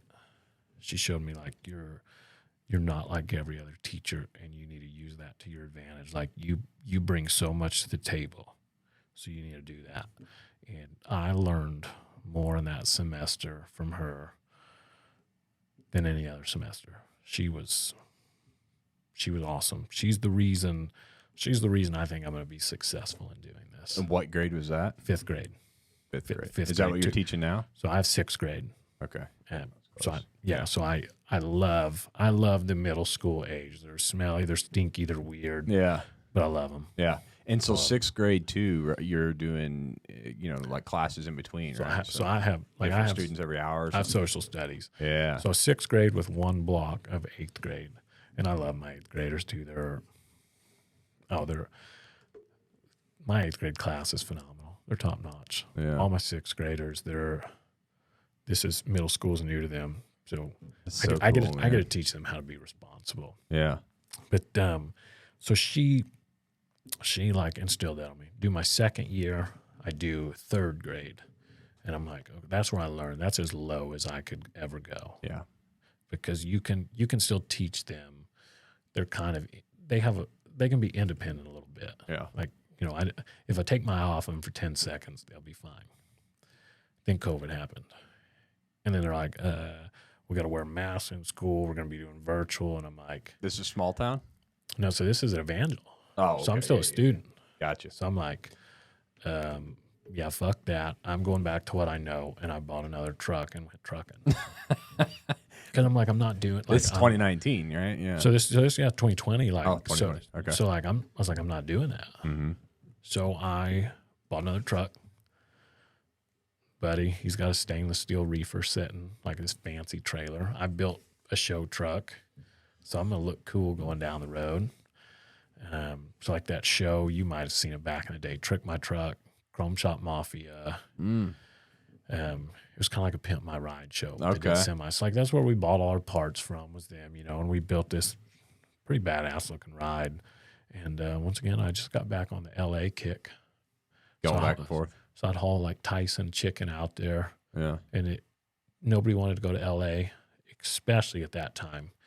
And I loved it. And I'll tell you why. They were on such strict lockdowns, I could make it across LA in an hour. No traffic. It would have taken me 4 hours. I could make it across in an hour. Wow. So I was making more money. That was the best year of trucking I ever had. Like I had to blow money just for tax reasons. Yeah. I wasn't happy. As much as I love semi trucks, they're my passion. I'll have another one just for a show truck someday, kind of thing. I knew what I was supposed to be doing. I'm like, as I liked the lifestyle. I loved waking up somewhere new every morning.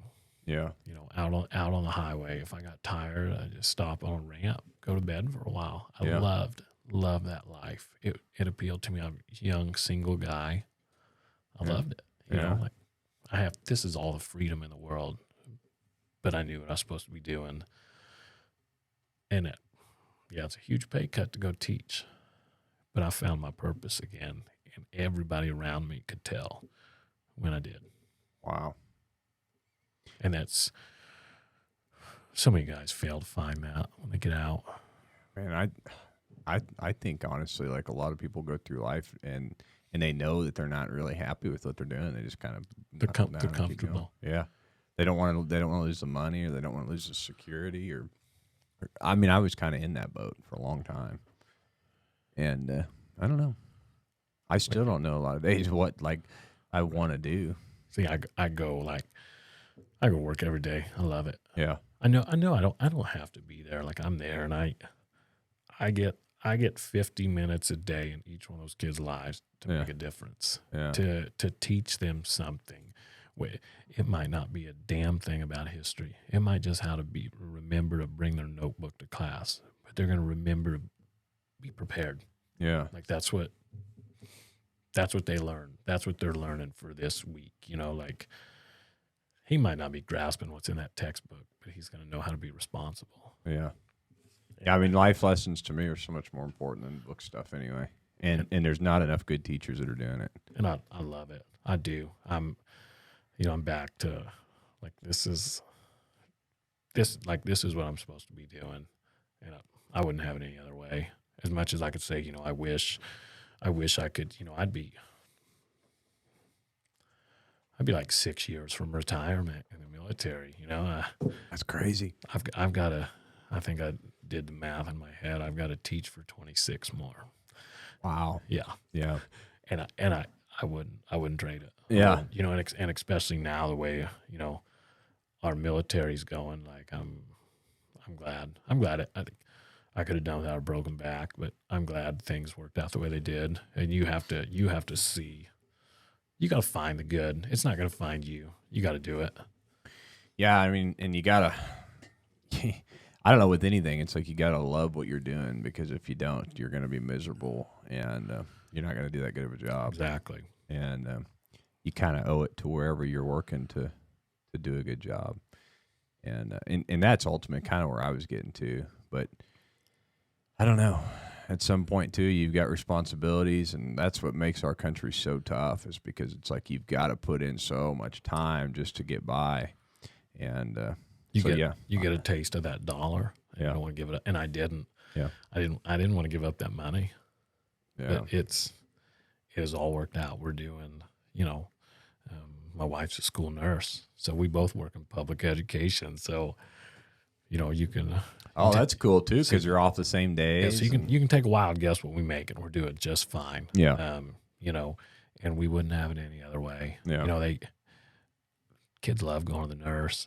You know, so she gets to see kids when they're smiling, when they're happy, when they're trying to get out of school. You know, when they want a peppermint fixes a lot of things. Yeah.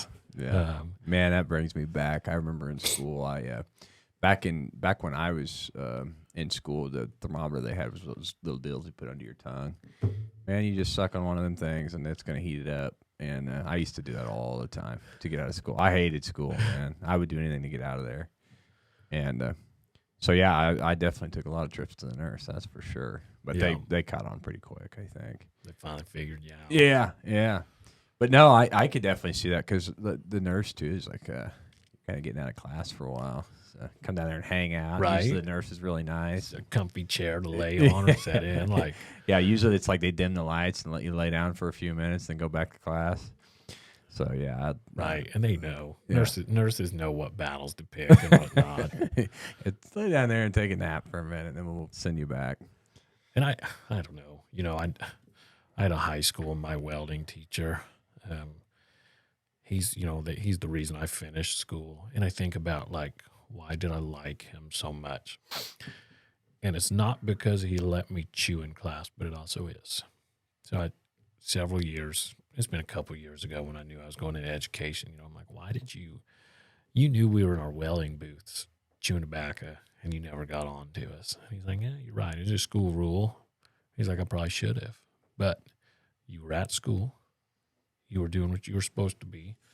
And you were trying to get better at this skill I was teaching you. If I'd have wrote you up for chewing, you'd have still done it. I'd have had to write you up again. And then they're going to kick you out of school. And what good does that do for you? Yeah. And it's, it's one of those deals, pick your battles. Yeah. Pick your battles. And I don't know. I'm not saying like you let your students break rules. But what's the greater good for them? Yeah, and I think it's not like I think the teachers that I can remember from school are the ones that looked at me eye to eye. Yeah. They're the ones that treated me like a person and not like a lower class. Like there's some parents and there's some teachers and they look down on you and they try to be this authority figure. And those are the ones that like you think about back at school and it's like, man, I pretty much shut down in those classes. But I had to have a teacher like look me eye to eye and she would treat me like an adult. I'm talking 8th grade. Well, see, and so I started in 6th grade and, their 5th grade's elementary where I'm at. So they're treated like elementary students. Yeah. And I give them a lot of freedom. Yeah. But I also let them know, like, you guys are responsible for getting this taken away. Yeah. Not me. Like, Yeah. I want you guys to have this freedom because you're going to learn from it. Yep. But you also, you're responsible for being responsible. Yeah. Yeah. Like, it's on you. You guys will give lose them this. enough leash to hang themselves if they're going to do that. Yeah. And I so many of them, first day of school, they didn't know, like, they're like, they're just scared little puppy dogs. Yeah. And then they're realizing, like, okay, like he's kind of talking to me like I'm an adult, like I'm not a kid anymore. And they're still kids, but like, it's like, I'm trying to teach you guys responsibility. And I think they're picking up on it and they respond well to it. Yeah. They do. That goes a long ways anyway. I think with any kids, and I try to treat like most kids that way. Like, like I'm not going to talk to you like you're a toddler, unless you're a toddler.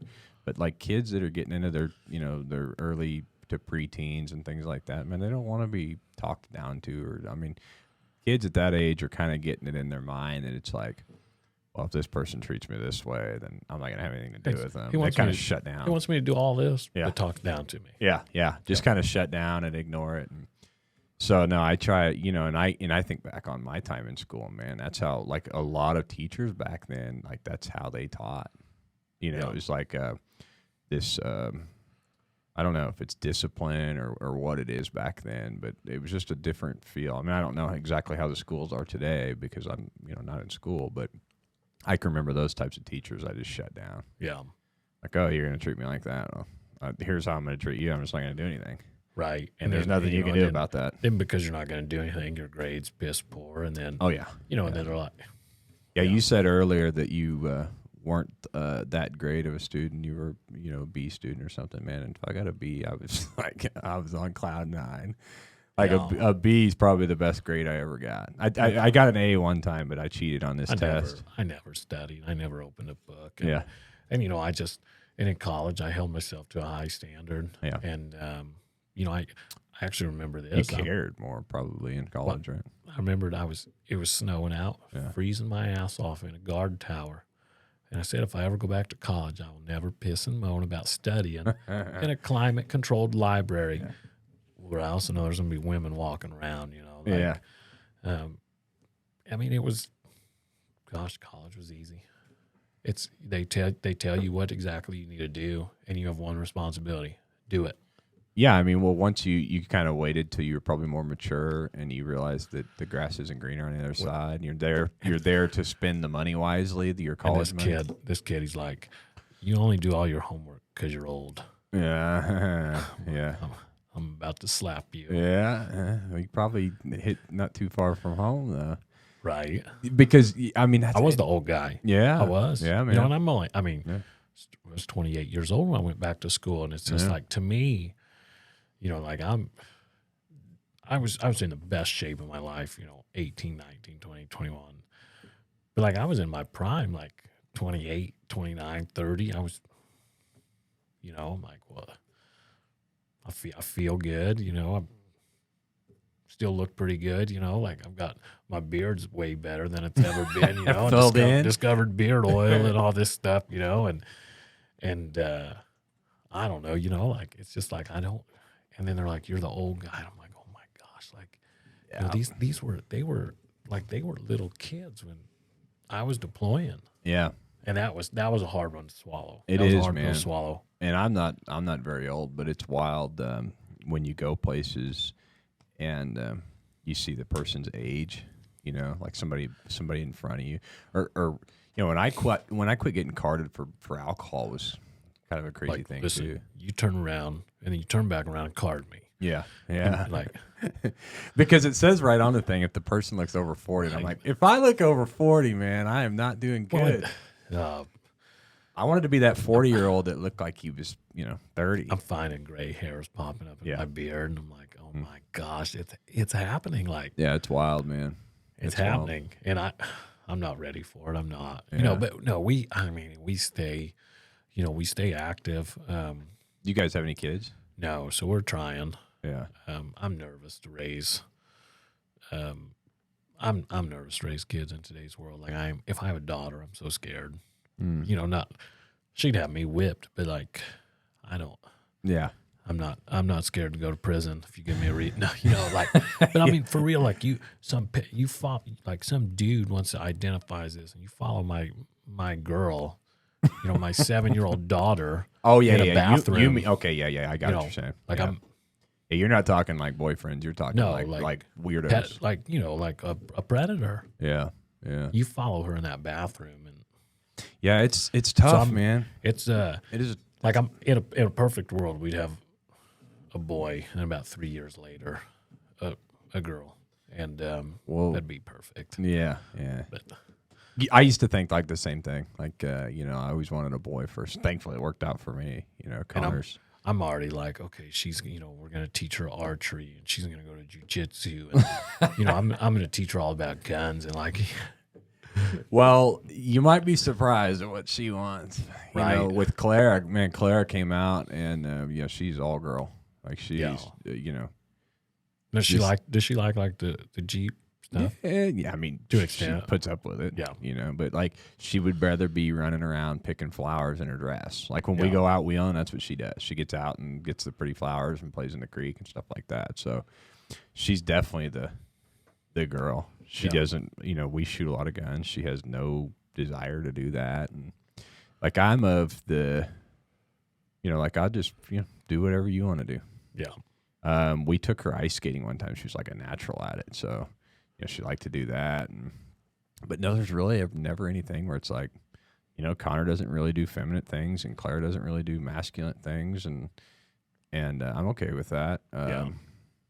I don't know if it was, I could find myself that, you know, if and I don't want this to sound the wrong way, but like if Connor wanted to do feminine things, would be harder pill for me to swallow than if Claire wanted to do masculine things. Yeah. I mean, I'd have no problem raising a tomboy, like, you know. But see, you know, at the end of the day too, it's you know, man, it's how you raise them. And Connor was raised that, you know, when he was 6 years old, we were going deer hunting, and you know, and back then we've really never done this whole gender split up thing. Like a lot of people will say, you know, well, the men go deer hunting and the girls do this or whatever. We just do everything as a family, man. Like through and through. That's awesome. Yeah, and then when it comes time, like, and we go out deer hunting, Connor will go out in the woods with me. Clara has a few times, but for the most part, she doesn't really care to. But if her and Brandy want to go out and walk the woods while I'm hunting, they do. Yeah. And we do that every year. But primarily, they don't get up for the morning hunt. They're not going to crawl out of bed and go walk around the woods like an idiot. They're not interested in it. Right. So, you know, like we kind of gravitated towards these more man type things, but we've never really been in the mindset of like Brandy doesn't have a girls' night. I don't have like a man night where, you know, we go out. We don't really have friends, but we don't have time. But, you know, and even like church, like our church does these events for men or events for women. And, you know, usually the people that we see at church or that we maybe hang out with every once in a while outside of church, like, yeah, we're going to this or the manly men's event. And I'm like, go deer hunting this year. You know, that's a man event. you know, like on that topic, we're blessed. There's a pretty big group from our church that rides Harleys, so like we, Oh, cool. you know, we get to go riding with them, and You both ride together? she rides on the back. Nice. Yeah, she's not.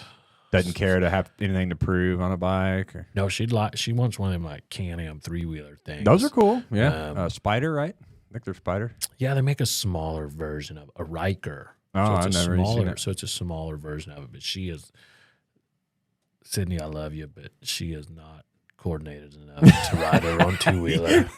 She's not. Yeah, so that's actually something funny. I'm glad you brought that up because all the time people are saying, let Brandy drive, you know, Brandy this and Brandy that. Brandy has no desire to drive at all. I have, like, when we have to get a shot, like a GoPro shot, or we have to get a drone shot, I mean, she is livid that I'm making her drive, and I'm in the passenger seat flying the drone, and she hates it. She just, like, she knows. She knows her limitations. She has no desire to go off-roading and be driving, and I don't know. That's one of the things that always really attracted to her is it's like she doesn't have anything to prove, man. Like she doesn't need to drive this to prove that, or you know. There's a lot of women like, oh, I can do it, or you know. And there's men that do that too, where it's like, I can do this because everybody thinks that I can't, and then they end up wiping out or something. And I'm glad she didn't want to ride on her own. I'd be a nervous wreck. Yeah. I'm you know, she trusts me, and she sits right behind me. Yeah. And I like it that way. Like at first, I was like, you know, it'd be kind of cool if she rode her own. Like that'd be all right. And then I'm like, no, I'd be so worried about her. Yeah. And there's so many idiots out there, man. When you're on a bike, I've wrecked twice. I was down in Eureka, and a car pulled out in front of me, and it was either hit him or slide. So I laid it down and slid. I did the same thing with my bike. And then had a chick run me off I-44 last summer, and she never even seen me. And she was on her phone. I looked like if she would have looked at me, we would have made eye contact. You know, that kind of look. And just on that phone. Yeah. And, you know, and I was on I-44 between Tulsa and Oklahoma City, where it's that 3-lane. So everybody's running 90. Yeah. That one rattled me a little bit. And then it's like, you know, no, like I ride pretty safe. I'm pretty good on this, you know, on a bike. And I love doing it, so I'm not going to stop. Yeah, a motorcycle's a whole different breed too, because you could be the best driver in the world, man, and just never know. You never know. And when we had motorcycles, and Brandy always rode with me, and I always like crotch rockets. I got a problem with speed when I get on it, and so she was brave enough to get on I had an R6, and she would ride on there with me, and we used to ride a lot, but as soon as we had kids, man, and I've seen so many motorcycle accidents, and you could be the best rider in the world, and it literally just takes somebody rear-ended you at a red light, and it can kill you. And so that was one for us. And then this little dual sport I was just telling you about, I just bought that like a month ago, and that's the first thing I've had in a long time. I just want like a little 250. That's what this is. Like little 250 dual sport. Yeah, you know, little Yamaha. By where we live, we have a lot of gravel roads still. Mm-hmm. It's a fun little bike, man. And just whipping some wheelies and stuff, just riding down some back roads. Yeah. I hadn't rode in 10 years. I hadn't rode a motorcycle in 10 years. And I bought this little dual sport in Arkansas. And I had to ride that little 250 like on a 3-hour ride home from Arkansas. Oh, man. And I wore tennis shoes. I didn't bring my riding gloves, so the vibration was just gnarly. I forgot, like basically everything about riding a bike. And when I sold my motorcycle, I sold the helmet with it. So all I had was Brandy's pink motorcycle helmet. She was like this big-ass dude, 6'5", riding a 250 Yamaha down the roads from Arkansas to Missouri. And it was miserable, man. The last 30 minutes of that drive, I felt like I was being tortured. Yeah. Like, I'm like, oh, my God, I got to get there. So I used to never, even though they had the helmet law, I never wore one. And when I got back, I had promised her I'd wear a helmet. Yeah. So I got a nice full face. That's what I was like. Oh, I'm gonna hate this thing. I actually like it. Yeah. Like now, if I'm just riding into town, I don't want to put it on. But on long trips, I'm like, man, I haven't taken a single bug to the face. Yeah. And we're planning a long trip. We want to ride. Yeah. So Adam, if you're listening to this, we want to ride like 5 or 6 days through Colorado. Just spend in Colorado next summer riding all through the mountains. And so we're gonna get the little like Bluetooth pieces we can put in our helmets We and have talk those. to each other. Yeah. Like two-way radio, basically. You know, I might put her. I gotta find out if like I can just put her on silent for a while. There's a mute button. Yeah. You know, and that's going to be, so we try and take like one adventure trip during the summer and then one couple days on the beach somewhere, just relax. Like just relax. No, doesn't matter if we do anything but lay out on the beach all day. But you know, that adventure trip, like that's, you know, this for this past year was Moab. Yeah. So now it's going to be Colorado, and we'll do it all now and get it out of the way, because as soon as you got kids, no, and that's another. People can't throw them on the bike. People stop. Well, you can't throw them on the bike though. So you got to adjust. Like I'll get a sidecar. No, that's a couple of slingshots. I would honestly, I'd have no problem getting this like badass minivan, and we're going to Colorado. Yeah. You know, we're going like people just stop. Like my mom was, you know, she's where I got my work ethic from. She worked for MoDOT out on the highways for years. Burning up. Years. She taught me how to weld when I was in 7th grade. Yeah. My mom did. Wild. But she was work, and never took a vacation. Never. Yeah. I mean, I took her out to Colorado whitewater rafting in like 2018, and you know, you could tell she loved it, and she was just talking about how she wished she would have done more of that. She's what we were talking about earlier, man. That old school mentality, and it's like, you know, people just like live life a little bit. Like, I work from August through May. Yeah. I work my butt off. Now, we'll go to Bikes and Blues in a couple weeks, you know, for a little weekend. That's in Arkansas, yeah. And it's in Rogers this year. Mm-hmm. And, you know, we'll do bike night here and there. But when it's time to work, we work. Yeah. But we make, you know, we're fortunate we get the summer. Yeah. But we also, like, you know, we don't get 2 weeks vacation time because we have that's summer. So cool, man, that you're both on that schedule. So she has to do summer school. So she works most of June. But we get all of July. Yeah. And I like my dream, like, I mean, with diesel prices, we're not doing it because we work in the public school system. I'd love to convert a school bus and just spend the whole month of July on the road. The box truck, man. On the road. Box truck's the way to go. Something. We looked at so many different options when we did this box truck build. And the schoolie just not, I don't know how tall you are, but the schoolie, man, it's like my head would rub. Yeah, the schoolie's like 6 foot in the center, which means all the edges are sloped down. So it was just, man, I was just bent over. But no, the box, and see, that's kind of my thought was, like, the van life thing is so cool to me, right? Like, I would love nothing more than be able to get our kids and me and Brandy and just hop in that thing and just hit the road. And we just did that when we went to Wyoming and everything. But we were too big for a van life. Yeah. So I'm like, what's the next best thing? Well, let's build a box truck into like a van life rig. And we did, man. And, that's awesome. And yeah, when we hop in that thing, and I like it so much more than our motorhome. We have that big motorhome. I don't know if you've seen it, but it's like a 34-foot motorhome with bunk beds, and we have our own bedroom and all this. But you can't just hop in and hit the road. Like, it's such a big production to take that thing around, fill and empty your tanks. And then if you go down a dead-end road, you're screwed, you know. So now with this box truck, we can just get in it, hit the road, park in normal parking spots. Yep. When we're ready, when we get tired, we just pull over in a Walmart, man, kick the generator on, fire the air conditioner out, and we go to sleep. And so, man, that lifestyle is really appealing to me. I used to, you know, the military side of me, everything had to be planned out to a T. And now when you're on a bike, you do kind of have to plan a little bit because you can't just stop. Yeah. Now I've packed up my backpacking tent, sleeping bag, and like, wherever I get tired, I'm gonna find a place to go to bed. But gosh dang, more people, if they just get in the car and go. Yeah. Take a friend, take your spouse, take family member. Just go. Yeah. Just go somewhere. Don't. Yeah. Yeah, you'll find a motel room. You'll find somewhere to stay. Just go. I'm spontaneous, man. We just hit the road.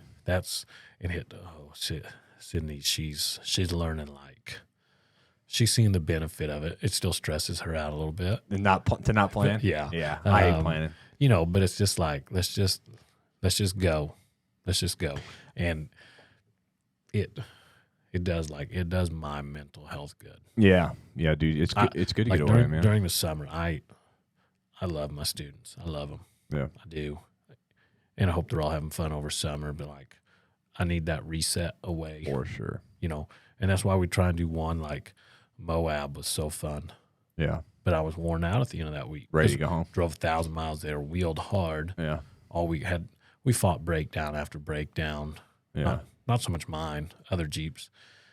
And then we drove 1,000 miles home and we're worn out. So it's like, we got to do a little couple day beach, yeah. Wind down. like where we just lay there, Yeah, no stress. take a book. I can read a book out on the beach. I don't need to be like, oh, I'm a man, I'm going for a run on the beach, like, no, I can sit there and read a book. Run anywhere. I can. So it's like we've learned, and we try and, we stay at mom and pop motels that are way cheaper. Oh yeah, then like change. So we figure out how to cut costs to make them not that expensive. Like, and they work, and it works good. And that reset, Yeah, it's what we got to have during the summer. yeah. I'm trying to think. Back when I was working, I would come home, man, a Friday evening, and be like, Brandy, let's go to Florida. And we don't fly anywhere. We drive everywhere. So I would come home a Friday evening, get home, get packed up. I'd get home probably after 6, and we would pack up and drive to we went to Cocoa Beach one time, and I remember we left at 8 o'clock, drove straight through, got to Cocoa Beach, Florida at 7:30 or 8 o'clock in the morning, just kept getting it, man. Yeah. And those are the kind of trips to me that it's obviously it's memorable because it's the one I'm talking about, but it's I don't know, you only live once, man. Right. And It, and I mean, I know you can't think negative, but it could end on the way home. yeah, It could end tomorrow. Yeah. It could end 50 years from now. yeah, yeah. Yeah, just enjoy it. Live it to the fullest. I tell all my kids on Friday before they walk out of the door, go make a memory this weekend. Yep. It doesn't have to be anything, Go do something you're not going to forget. Yeah. Yeah. And so many people fail to do that. I don't know. It's been cool. Like, we talk about, there's a lot of things in that the Jeep, Yeah. crowd. And I love my favorite thing about s'mores is seeing people who've never been there before. Yeah.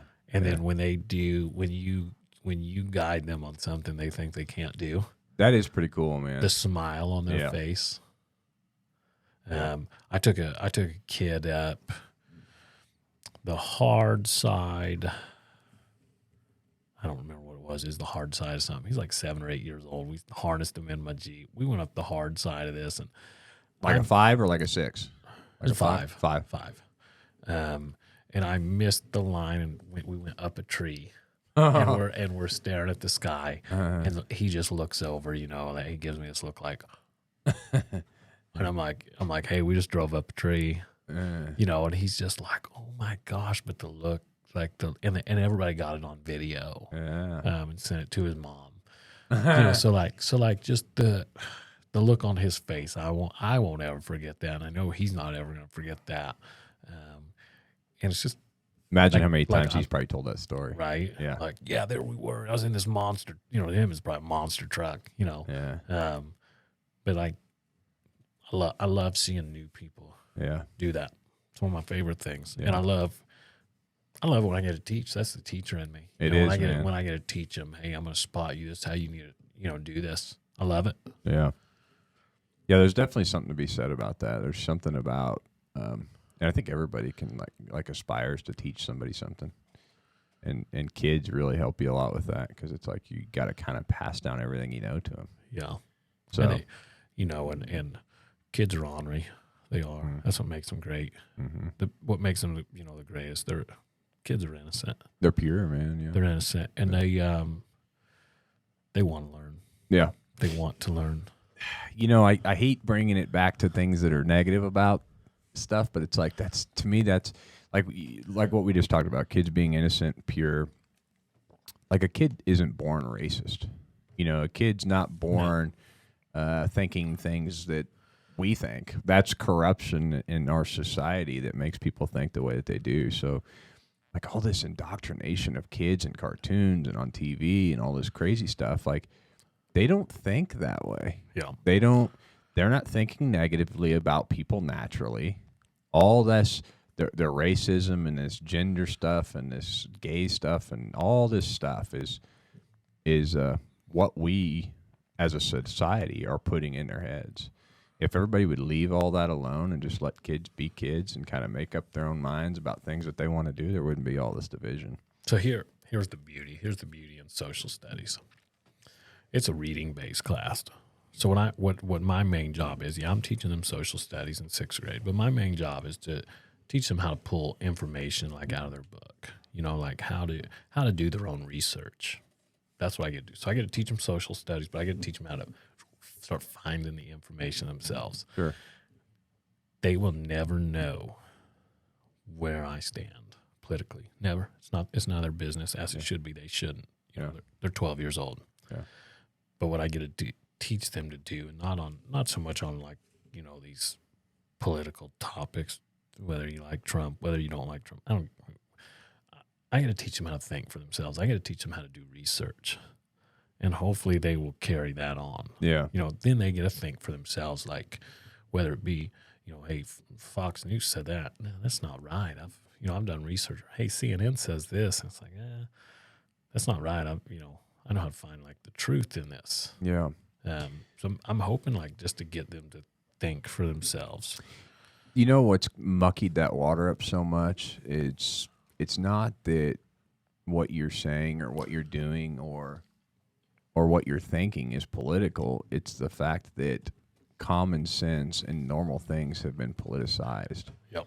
And you can't even think, for instance, like hunting, and I'm just throwing this out there, but if you talk to your kids about hunting, well, you're automatically some kind of Trump supporting conservative because you have a firearm and you're going to kill an innocent animal. When hunting is so primitive and goes back to, ancestors and cavemen that that started all this. So and this is where it's funny, the same people who think, if you're out there shooting deer, you got to have your MAGA hat on, are the same ones who are against, commercialized farming. Mm-hmm. How are you going to get your meat then? They wouldn't eat meat. They'll just eat soybeans. So it's like, so what do you want? We're not, where are you going to get to, you don't grow your own, so obviously you do support commercialized farming, right? Like, no, I think they're all so caught up in their talking points. Yeah. They're just almost like a bobblehead for whatever that side talks about. Anybody can think they sound like a genius behind a keyboard. Yeah. Anybody. Yeah. Or they just don't care what they sound like because nobody's going to call them on it. Exactly. Yeah. And it's easy to do. Yeah. I don't know. I just hope, like, my goals, I hope at the end of the 9 months I get with them, they've learned something every day from me. They learn how to think for themselves. Yeah. That is my they're going to remember you. Yeah. because you're not the normal 7th and 8th grade teacher. And 30 years from now or 20 years from now, they're going to be talking about you. And I hope, like, and it's, I don't need the, how do I say this here without like sound like a douchebag? I don't need the gratification. Don't want it. Mm-hmm. I just hope like one of them is successful someday, and they're like, it's because of what I learned in that class. Yeah, like I hope, like I don't. I think everybody wants a good legacy. I don't want to see any of them fail, and I just hope some of their success is because of I was able to teach them, especially from my fuck ups. Yeah, I've had a lot of them in life to get me to here. The sad thing is most people don't learn until they fuck up, and it's sad. We like to learn the hard way. Yeah, most people do, and some people. You think that's like a pride thing? Maybe sometimes, but some people don't learn from that. If there's one thing in my life, and it's not that I don't fuck up, it's that I pretty much always learn my lesson from my fuck up and don't do that same fuck up again. It used to take me a few times, and now. Yeah. I'm one and done, man. I screw up once, then I remember that forever. And that's probably one of the things that's gotten me ahead in life is just because I see people that are 60 years old still doing the shit they were doing when they were 20. Same thing. They know that doesn't work. Mm-hmm. Yep. And they just keep. It's like a circle. It's just keep making the same mistakes over and over. It's sad, man. But it's a it's a cool feeling. Well, it's once again a double-edged sword. But I've subbed in a district for several years I work in, and it's really cool. I spent some time in the high school, and these kids who have graduated, they're successful, they're doing well, and it hurts seeing the ones that aren't, the ones that are struggling, the ones that they're just not cutting it. They're messing up, they're not learning from their mistakes. Yeah, and it hurts. Yeah, I think a lot of it's going to be obviously like there's curriculum stuff. That kids need to be learning. Oh, yeah. Like your guideline, you probably have a pretty strict set of guidelines of kind of what you have to cover. Yeah, I've got standards I've got to cover. Yeah. But I'm sure that one of the things that, whoever puts that together for you, they weren't thinking that you were going to teach them about video editing or camera work or any kind of photography. Yeah, right. Like, I'm so glad I get that elective to teach this. There's a lot of them so I'll do that after Christmas until May, and this will be my first year doing it. And I can't think of anything that's more important that you could learn in a social studies class. Other than, that's a life skill. It's just my elective. So like they got to pick it. The ones who are interested got to pick that. How many picked it? And curious. It's a massive class. Yeah. It's a massive. So my average history classes are 20. Yeah. I just mean percentage wise. I got 24 kids in this. Wow. It's max. It's full. Wow. I wish they would have capped it a little smaller. Yeah. It's me. I've got 2 GoPros, so I'm gonna have to get on Marketplace, and that's me. I'm footing the bill for that. Oh, dude, I probably got some stuff. We got so much crap. Reach out to me when you. So if you got any old ones, Oh yeah, I got. We've got probably 10 GoPros. And then the cool thing is We Video. They have designed their video editing for the school, so like. It's got normal editing, but then they have like green screens. They've got special features where like if a kid wants to go film a baseball game, then we can do a highlight reel. So they're going to get more than just the editing. We're going to, maybe do our own little newscast. That'd be cool. For the school or something. Our school had one of those. Like what happened in school? We had volleyball, baseball, all this happened. Yeah. So they're pretty excited about it. That will be cool. And it's gonna be good for me because I'm gonna get better at it. They'll probably teach us. Yeah, they probably will. It won't take long with them using your equipment to teach you things about it. It's weird how youth kind of gets that way, and I'm pretty I kind of stay on the up with electronics, and I've always kind of been an electronic geek anyway. But it's crazy some of the stuff these kids pick up. Your son probably teaches you stuff, doesn't he? Maybe on some video games. Yeah. But as far as like all this crap goes and software and he's still learning. Yeah, he's learning. Yeah. We built his computer and my computer, and because when I was his age, I was like, man, I was so deep in that stuff. Like I was really poor. I was poor growing up, and I found a computer in the trash on the way home from school one time. It was an old HP. It was like one of the first things that you could get back then, and I drug that thing home and pulled it apart and re-put it together enough times until I finally kind of figured out some things with it and got this thing working. And then I had this computer, and I was like this poor kid that had a computer. I mean, it was an old piece of crap, but so that was really whenever I started kind of falling in love with computer components, and then I just. Instead of buying computers, I realized how much cheaper it is to build them. So I'm like building my own computers as I go. And then, as he's gotten older, he's kind of gotten into video games. And so, every once in a while I'll play some video games with him. Yeah. But that's kind of cool. They made fun of me last year because I've heard of it, but I never knew what Fortnite was. Oh, yeah. We play the crap out of Fortnite. So when I'm like, finally I asked them, like, what is it? They made fun of me. Yeah, man. It's like Fortnite really changed the game for like esports, man. Like, it's crazy. We actually, Connor and I have played like in competitive tournaments on there. And was there one called RuneScape? Yeah, there's RuneScape. I never played anything like that. It's like a strategic game. So that was like, I maybe was in like a senior in high school or something, 2008. Something took off. And we still had dial-up internet at home. Yeah. And I just never I never got into it. Like me and my brother were fortunate enough, we grew up on 40 acres, so we just lived outside. Yeah. We knew every inch of that land, and that was just kind of became our passion, and never got into it. Like if I go to somebody's house and they're playing, Madden or Call of Duty, I'll play with it, but Yeah. I don't.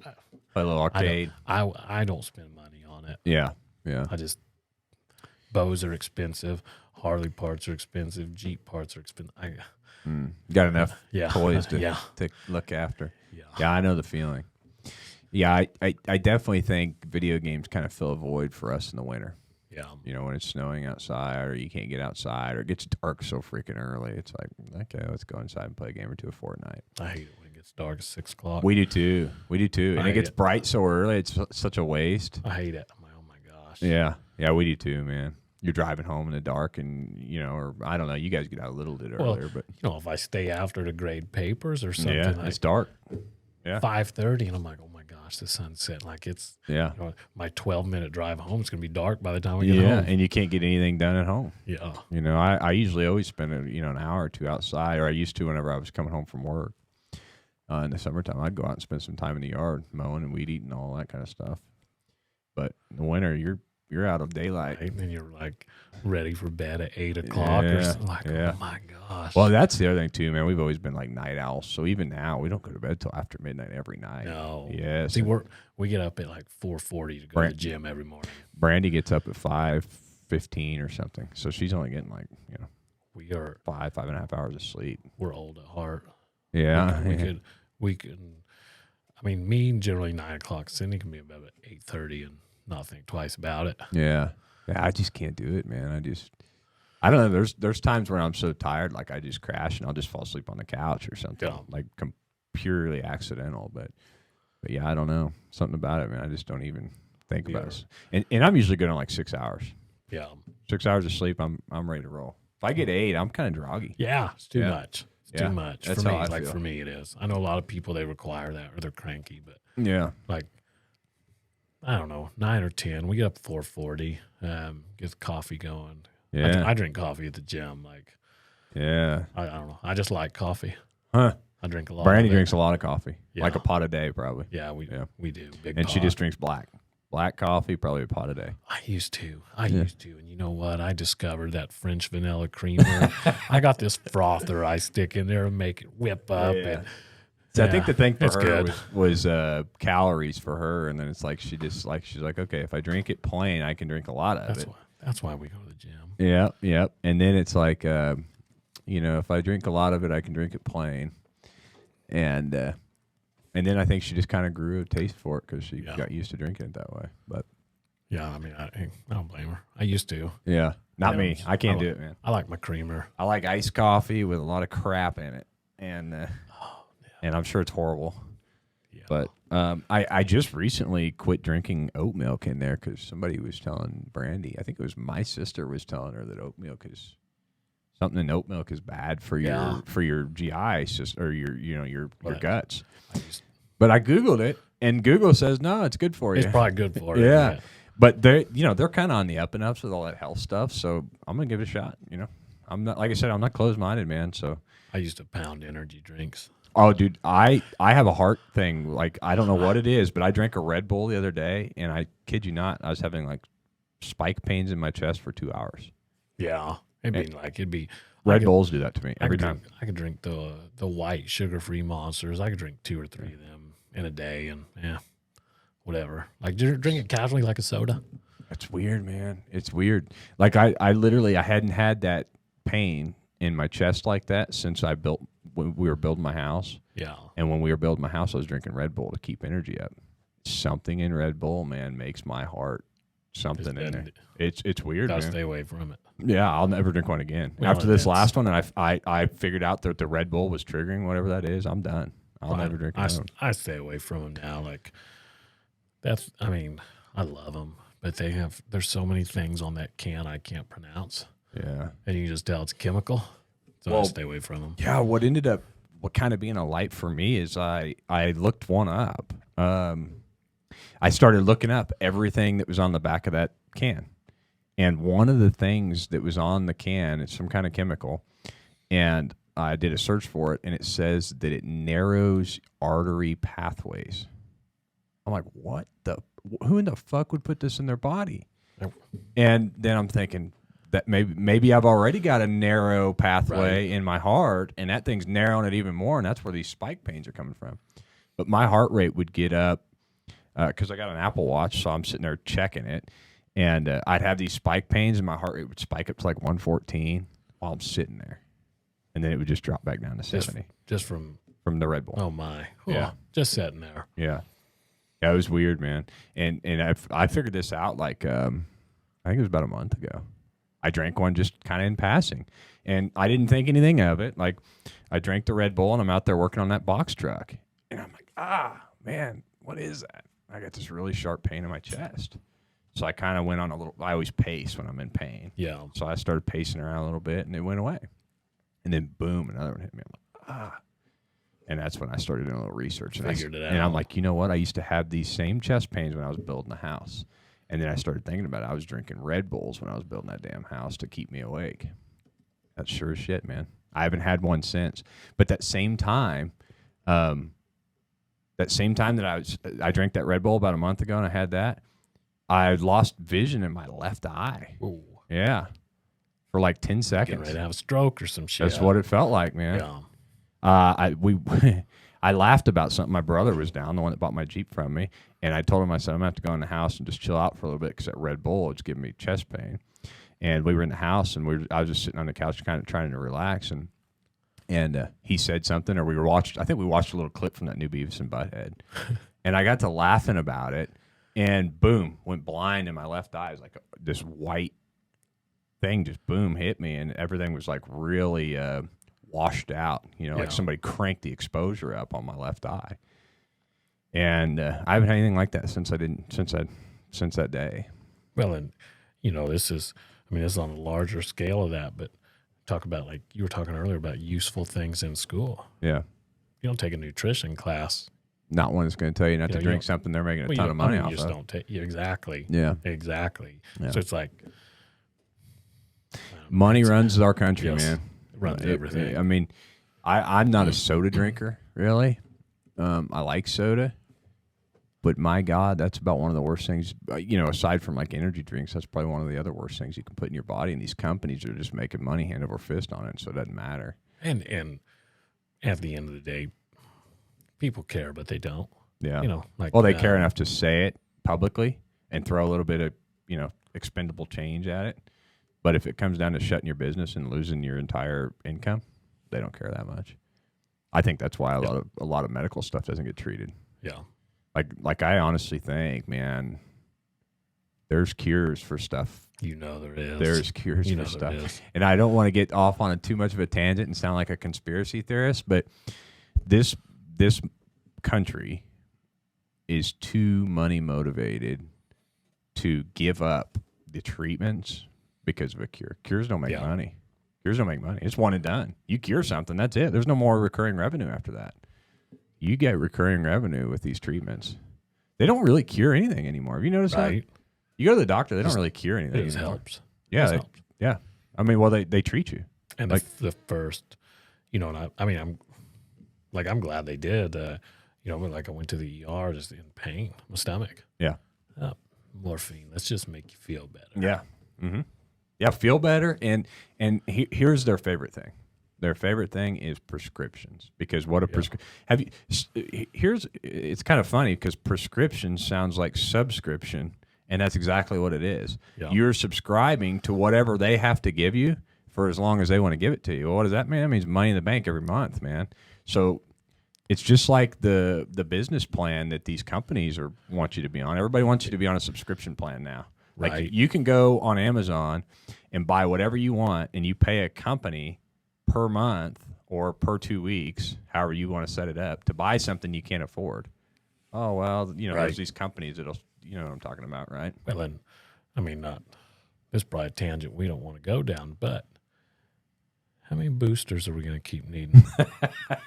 Yeah. They gotcha. Yeah. They say you need it, and people will be lined up to do it. Yeah, it's weird. With no, you will put whatever's in your body without even researching it. COVID really showed me how sheepish Yeah. our society really is. I remember being so disappointed in our society with all the mask stuff, and then that was pre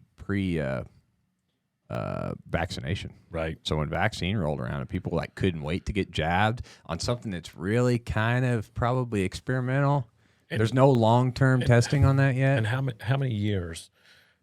How many years does Pfizer get to keep like the record sealed on this? Before it's like 25 years, I think, isn't it? It's just I don't know. some crazy number like that where they don't have to show any Stats on it. no stats, no evidence, nothing. Yeah. Like for 25 years. I was shocked to hear that basically when you sign the paperwork to get vaccinated, you basically give up all rights to sue the companies. Yeah.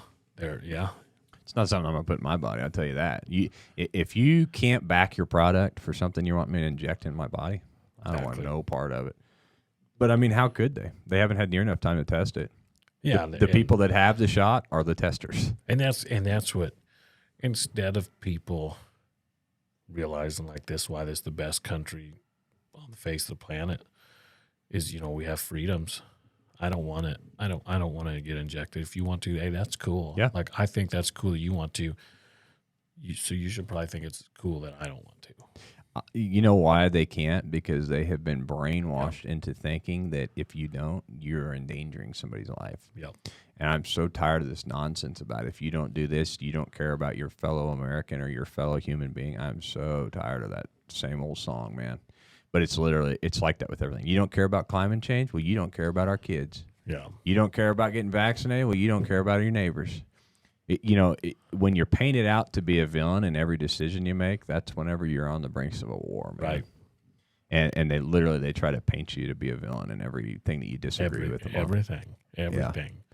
But to kind of get back to the point that I was making, it's like, do you know a lot of people on thyroid medicine? Thyroid medicine is one of the most highly prescribed things in America, and once you're on it, you can't ever get off of it because your thyroid quits working properly. Yep. So instead of fixing a faulty thyroid that maybe make you a little sleepy every once in a while, they just put you on this medication that basically takes over for your thyroid. So when you get on this medicine, your thyroid just quits working. And every month. Yep. Every month you got to have that thyroid medicine. Not to mention what happens whenever they quit giving you thyroid medicine. The whole country just falls asleep. You know what I mean? Like, I don't know what happens then. But right. Thyroid medicine is something that I would steer clear of. It's big pharma is scary. Yeah. Big pharma it's scary. They run a lot of this country. Yeah. Well, Missouri's highest revenuing company is pharmaceuticals. I believe it. There's a lot of companies that are known for a lot of things. I think California is Apple, and there's these other a lot of different states. I do find that kind of surprising because we're like a trucking mecca. Yeah. With Prime, CFI. Missouri's highest gross in business is pharmaceuticals. That's crazy. Yeah. California's Apple. There was a bunch of weird ones out there. Nike's in one of them, and all these other states have these other big things. And we're pharmaceuticals. Pharmaceuticals in Missouri. Yeah, it's wild, man. That is crazy. Yeah. And I bet you Branson area right in here is a big, like a station for it because it's a lot of older retired people. That's right. Yeah, they just make them here. Yeah, they don't have to ship them very far. Yeah. Yeah, it's weird. The whole pharmaceutical thing and medical field is all just so weird. It's to me, everything's just gotten so corrupted with money. Yeah, it's scary. Because used to, like, people just wanted to do good and they wanted to help their fellow person out. I don't think it's that way anymore, man. I mean, very rarely will you run into somebody that actually cares.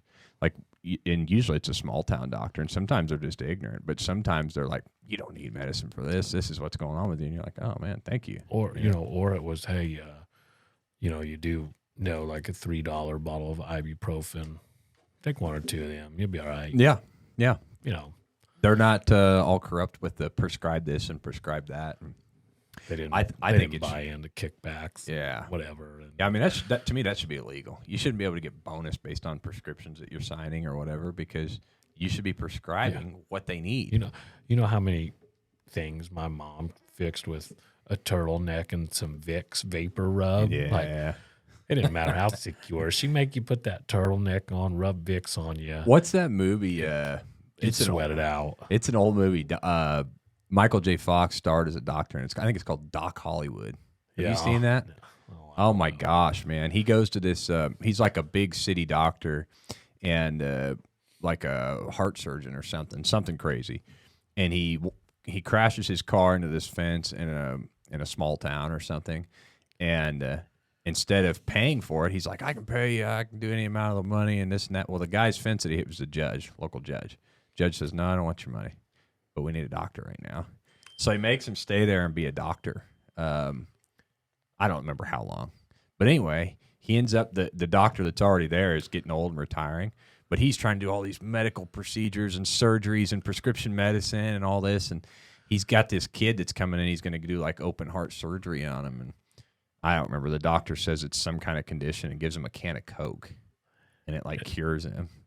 But anyway, long story short, he gets out of the big city and does this whole thing. But it's just crazy to see the difference. I mean, it's just a movie, but it's crazy to see the difference in like the mentality of a city doctor versus a small town person that would just and this isn't even really city, and it's definitely small town, but I mean, it's not really city.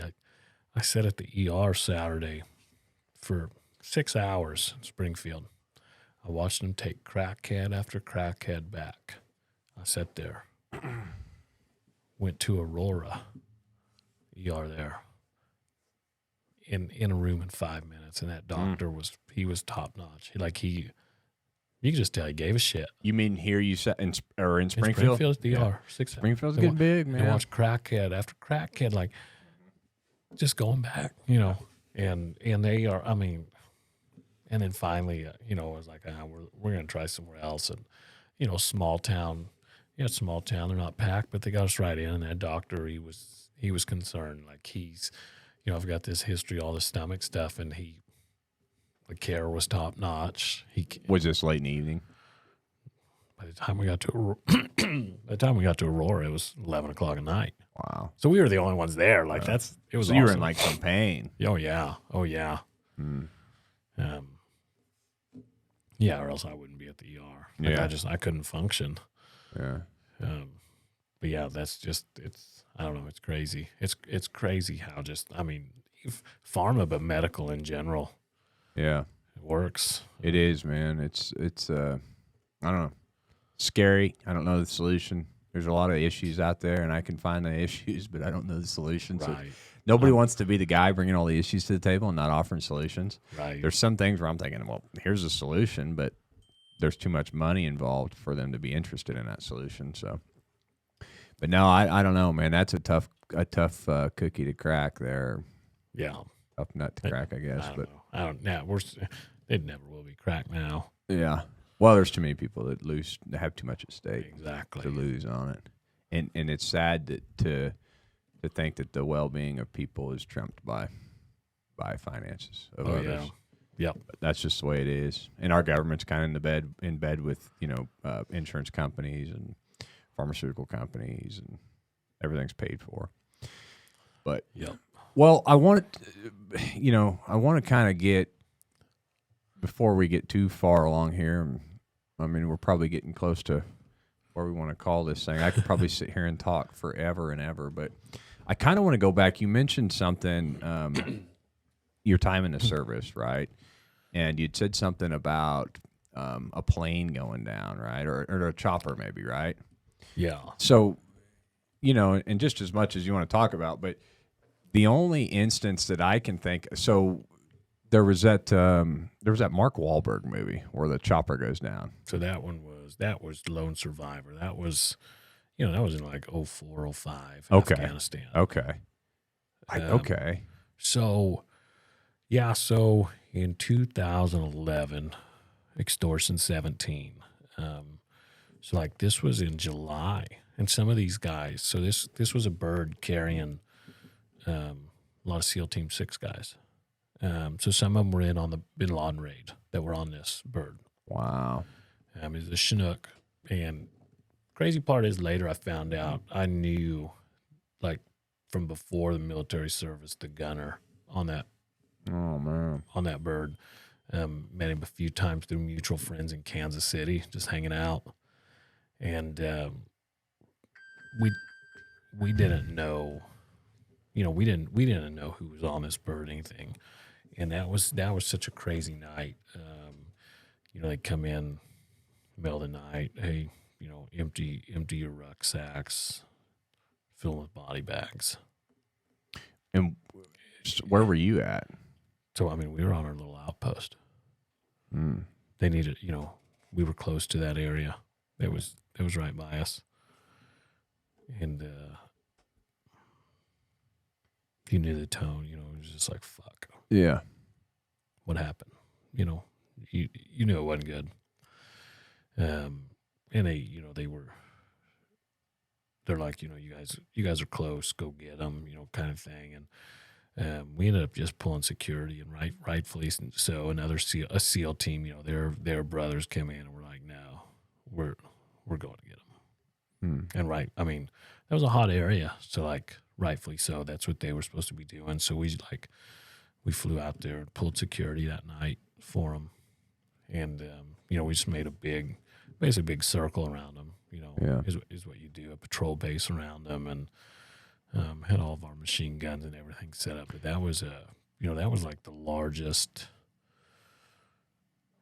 I think I don't know if that was that one or Operation Red Wings. I don't know which one. Like that was the one with Murphy and like Marcus Latrobe. Yeah. Movie, this one might have beat that one for like the most SEALs lost. I don't know, but it was the SEAL Team 6 guys, and that didn't happen. They didn't. It was weird. That whole night was weird. Like it. Well, was it an RPG that took the shutdown? That's what they're saying. And it's just weird. In the middle of the night, I don't know. The whole thing was weird. Is this somebody was talking about this? That I can't remember who, and I can't remember why, but they were acting like there was some kind of goofy details around it or something. But they were saying, somebody said something about SEAL Team 7. Is that a thing? Yeah, there's a lot of different SEAL teams. Was this primarily a SEAL Team 7 helicopter? No, it was SEAL Team 6 Okay. dudes. Yeah, maybe something different. Yeah, that was kind of. That's a history lesson there. They were only. I think when they made SEAL Team 6, there were only 2 teams, and then they made this elite group, the best of the best of the SEALs. SEAL Team 6. 1 and 2 was already there. Well, why'd they do that? Yeah. Well, that way the enemy would wonder where 3 and 4 was at.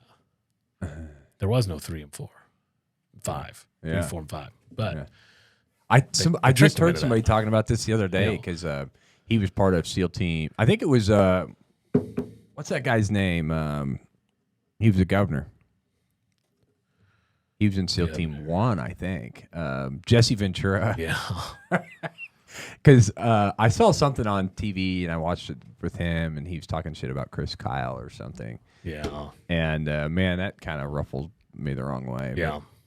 But anyway, so there's something to kind of be said about that. But he was talking about being in, I can't remember if he was in SEAL Team 1 or 2, but he was talking about the same thing because after that came 6. And, and they I don't know. It was just an odd night. Yeah. Because them guys were the best of the best of the best. Up until Obama really mentioned them during the raid, most people didn't even know they existed. Mm. They were the best of the best of the SEALs, and that was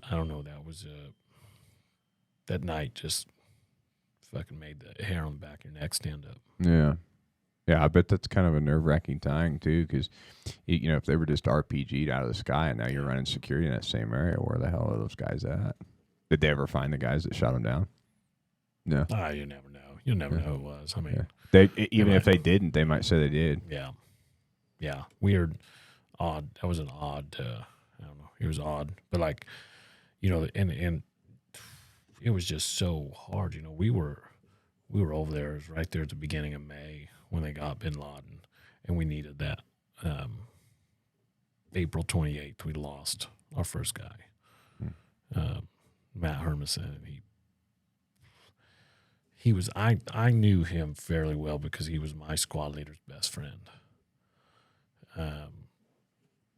So he was in our room, and we were shooting shit and everything, and that's just how I knew him. And I remember, came across the radio. Hey, first platoon lost somebody. And I just remember my squad leader like, fuck, I hope Matt's okay. Yeah. The guy he knew personally. Anyway, you know, well, yeah, I Or mean, his best we friend, all knew yeah. each other. They were best friends. And it was Matt. How old is he?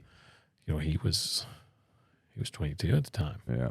22, 23, you know, and I remember being, you know, like 19 and I'm thinking he's like, you know, he's the old guy, Yeah. you know, and he's, Yeah. you know, because he was, you know, he was an E5P, so they gave him a staff sergeant, you know, but was he a team leader or a squad leader? And he, you know, to us, he was one of the senior guys. Like, we were going to listen to him. Like, Matt knew what he's talking about, you know. And then, like, now every year on my Facebook, you know, on April 28th, his picture pops up. Yeah.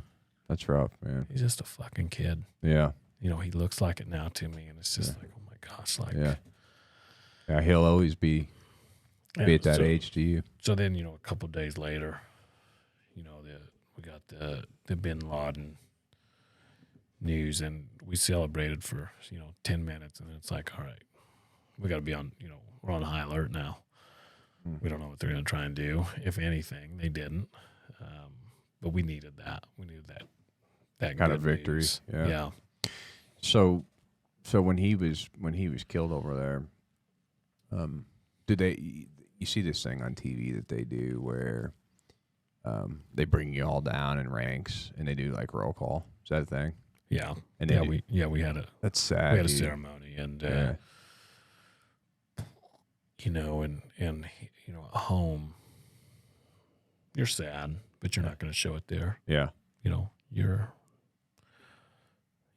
pissed off, and that's what you want to show, and like then you're out. You know, then it's the ceremony. No, just from the rest of the deployment. You know, there you know that's the only time you're sad. Then you got a job to do. Yeah. So then it's like a revenge thing. Like, use it. I don't give a fuck who we got to kill now. Let's go. You know. Yeah. Use it as fuel. All of them. Let's kill them all. You know. Yeah. Kind of thing. Yeah. But that's the only, you know, that's the only time you're sad. Then, and then it's like, okay, we've, you know, we're sad, especially his guys, you know, who were with him every day on missions and patrols, and you know, and I didn't know him from a work side so much as just getting shoot shit with him. Yeah, back at base or whatever. You know, and then it's just like, yeah, you're sad, but like, I don't know, this hatred fills your heart.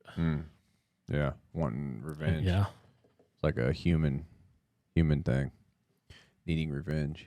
Yeah. So, man, I don't know. So you see the loss. I think that a big thing that people always get to see is they see the loss of you on the U.S. side. Do you ever witness the loss on the other side and get to kind of experience that, like from the standpoint of being a fighter from the opposing side? Family. You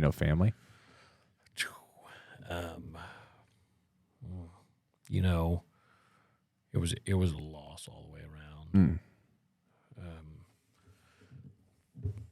It was a loss for both.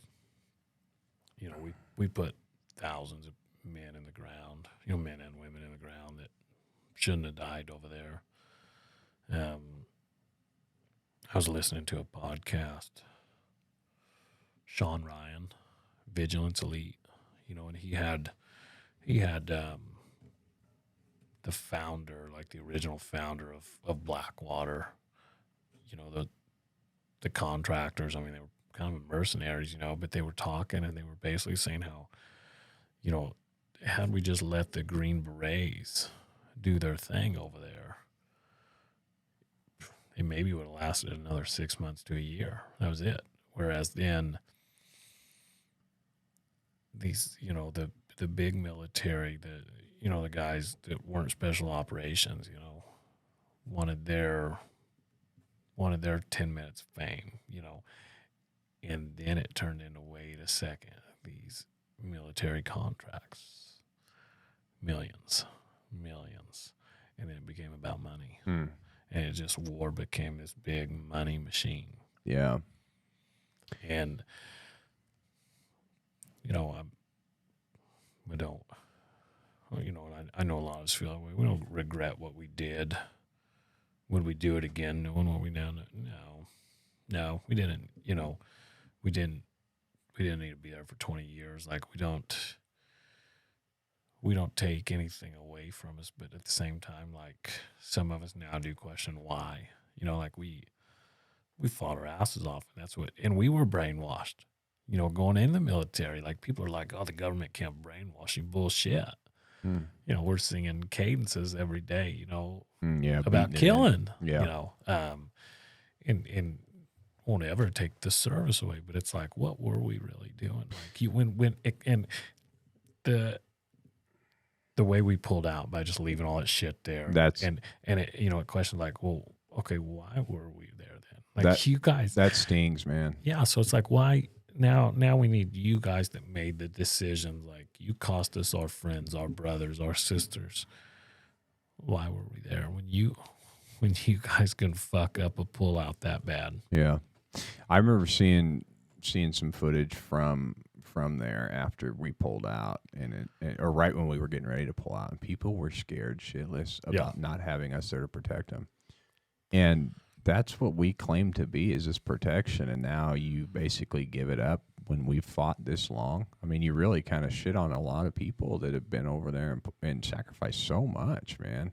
We were working with Afghan Army, Afghan National Police. Yeah, they all just folded up, right? Afghan ASG is what we call it, Afghan security guards. Like we worked with all of them, and then it's like, then literally just said, "Fuck you, we're out." Yeah, and they all just folded up and left shop, right?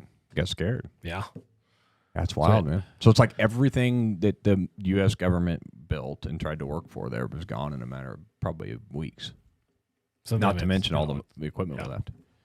I think it was Biden was talking about the day, I don't know, a few days later that, well, yeah, we left this, but we disassembled this, or we blew this up. And literally the next day, there's like one of our Blackhawks is flying around. Yeah, somebody's hanging from it by a rope. And it's like, oh my gosh. Yeah, man. So not only did we lose that, we pulled away from that, but now we've left them all this equipment that they're just going to terrorize with. I don't know. And looking back, like, I mean, there's 5 or 6 guys, we talk weekly. Mm-hmm. We need it. We kind of didn't do that for several years. And then we just started. And it's been, like, for all of us, our mental health. Like therapy, man. Yeah. You never talk to somebody that's got the same experiences. We just chat, and that'll probably I found out, like, there's 6 or 7 guys that all could be like a long weekend trip out to the East Coast. So I think like we're going to try and squeeze that in at some point next summer. And just, I haven't seen those guys on the East Coast in, probably 10 years.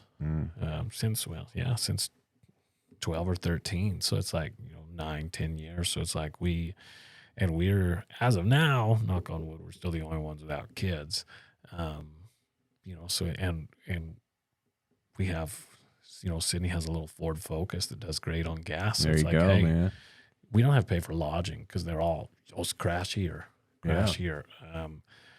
So knowing what I know now about reconnecting with the other guys and getting to see them, we're gonna find a way to make it happen. Yeah, go out, drive out there, see them. It's good for all of us. That'd be fun anyway, man. Just get mental away. Health, just to tell stories, see. They're all doing successful out there. They're all doing great in their own way. And the one that I always get is they fucking let you teach kids. I was a little wild back in the day, a little wild. But no, they, I think I'm the only one that's went down that path. Yeah, it's an odd switch up, man. Going from that, got the battlefield to the battlefield. Yeah. Well, just think back on your childhood. Did you ever have a teacher that was a veteran? Yeah, my 5th grade teacher. He was Vietnam. Really? Yeah, and he was the first male teacher I had, and I needed that. Yeah. I needed that. Was your dad around? No. Yeah. No. My mom remarried. But my stepdad, he was a long haul truck driver back then, Yeah. He'd be gone a month and home 3 days. And so like, I needed that. And he knew I needed that. Like we were pretty poor growing up, and just didn't get to do a lot. I don't want to say didn't get to do a lot. We did a lot of different things than like, we were the poor kids. We didn't get invited over to sleepovers or whatever you want to call them.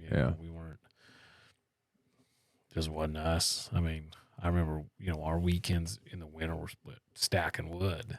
That's what we did from a young age. How many siblings you got? So I got an older brother. Okay. And he's 3 years older than me. So, I mean, we were it. We were what we had. Yeah. That was it. Yeah. Man, yeah, it's weird when you're a kid. I mean, the things that your imagination can do and the things that you can do as a kid to keep you occupied and keep you having fun. We you would probably know this show, Chips. Uh-huh. Do you remember that show? The cops? Yeah. The motorcycle cops. Yeah. When we were little kids, I mean, we had bicycles. Yeah. And we would run around playing chips. Yeah. Yeah. We always did Cowboys and Indians, man. I liked Westerns when I was a kid. But yeah, man, we were the same way. Poor, didn't have no money, didn't have a dime to my name. We, kids, the kids that had money were playing Nerf and playing paintball and stuff like that. We were throwing sticks at each other because that's all we could do. And clothes. I mean, a lot of our clothes came from Salvation Army.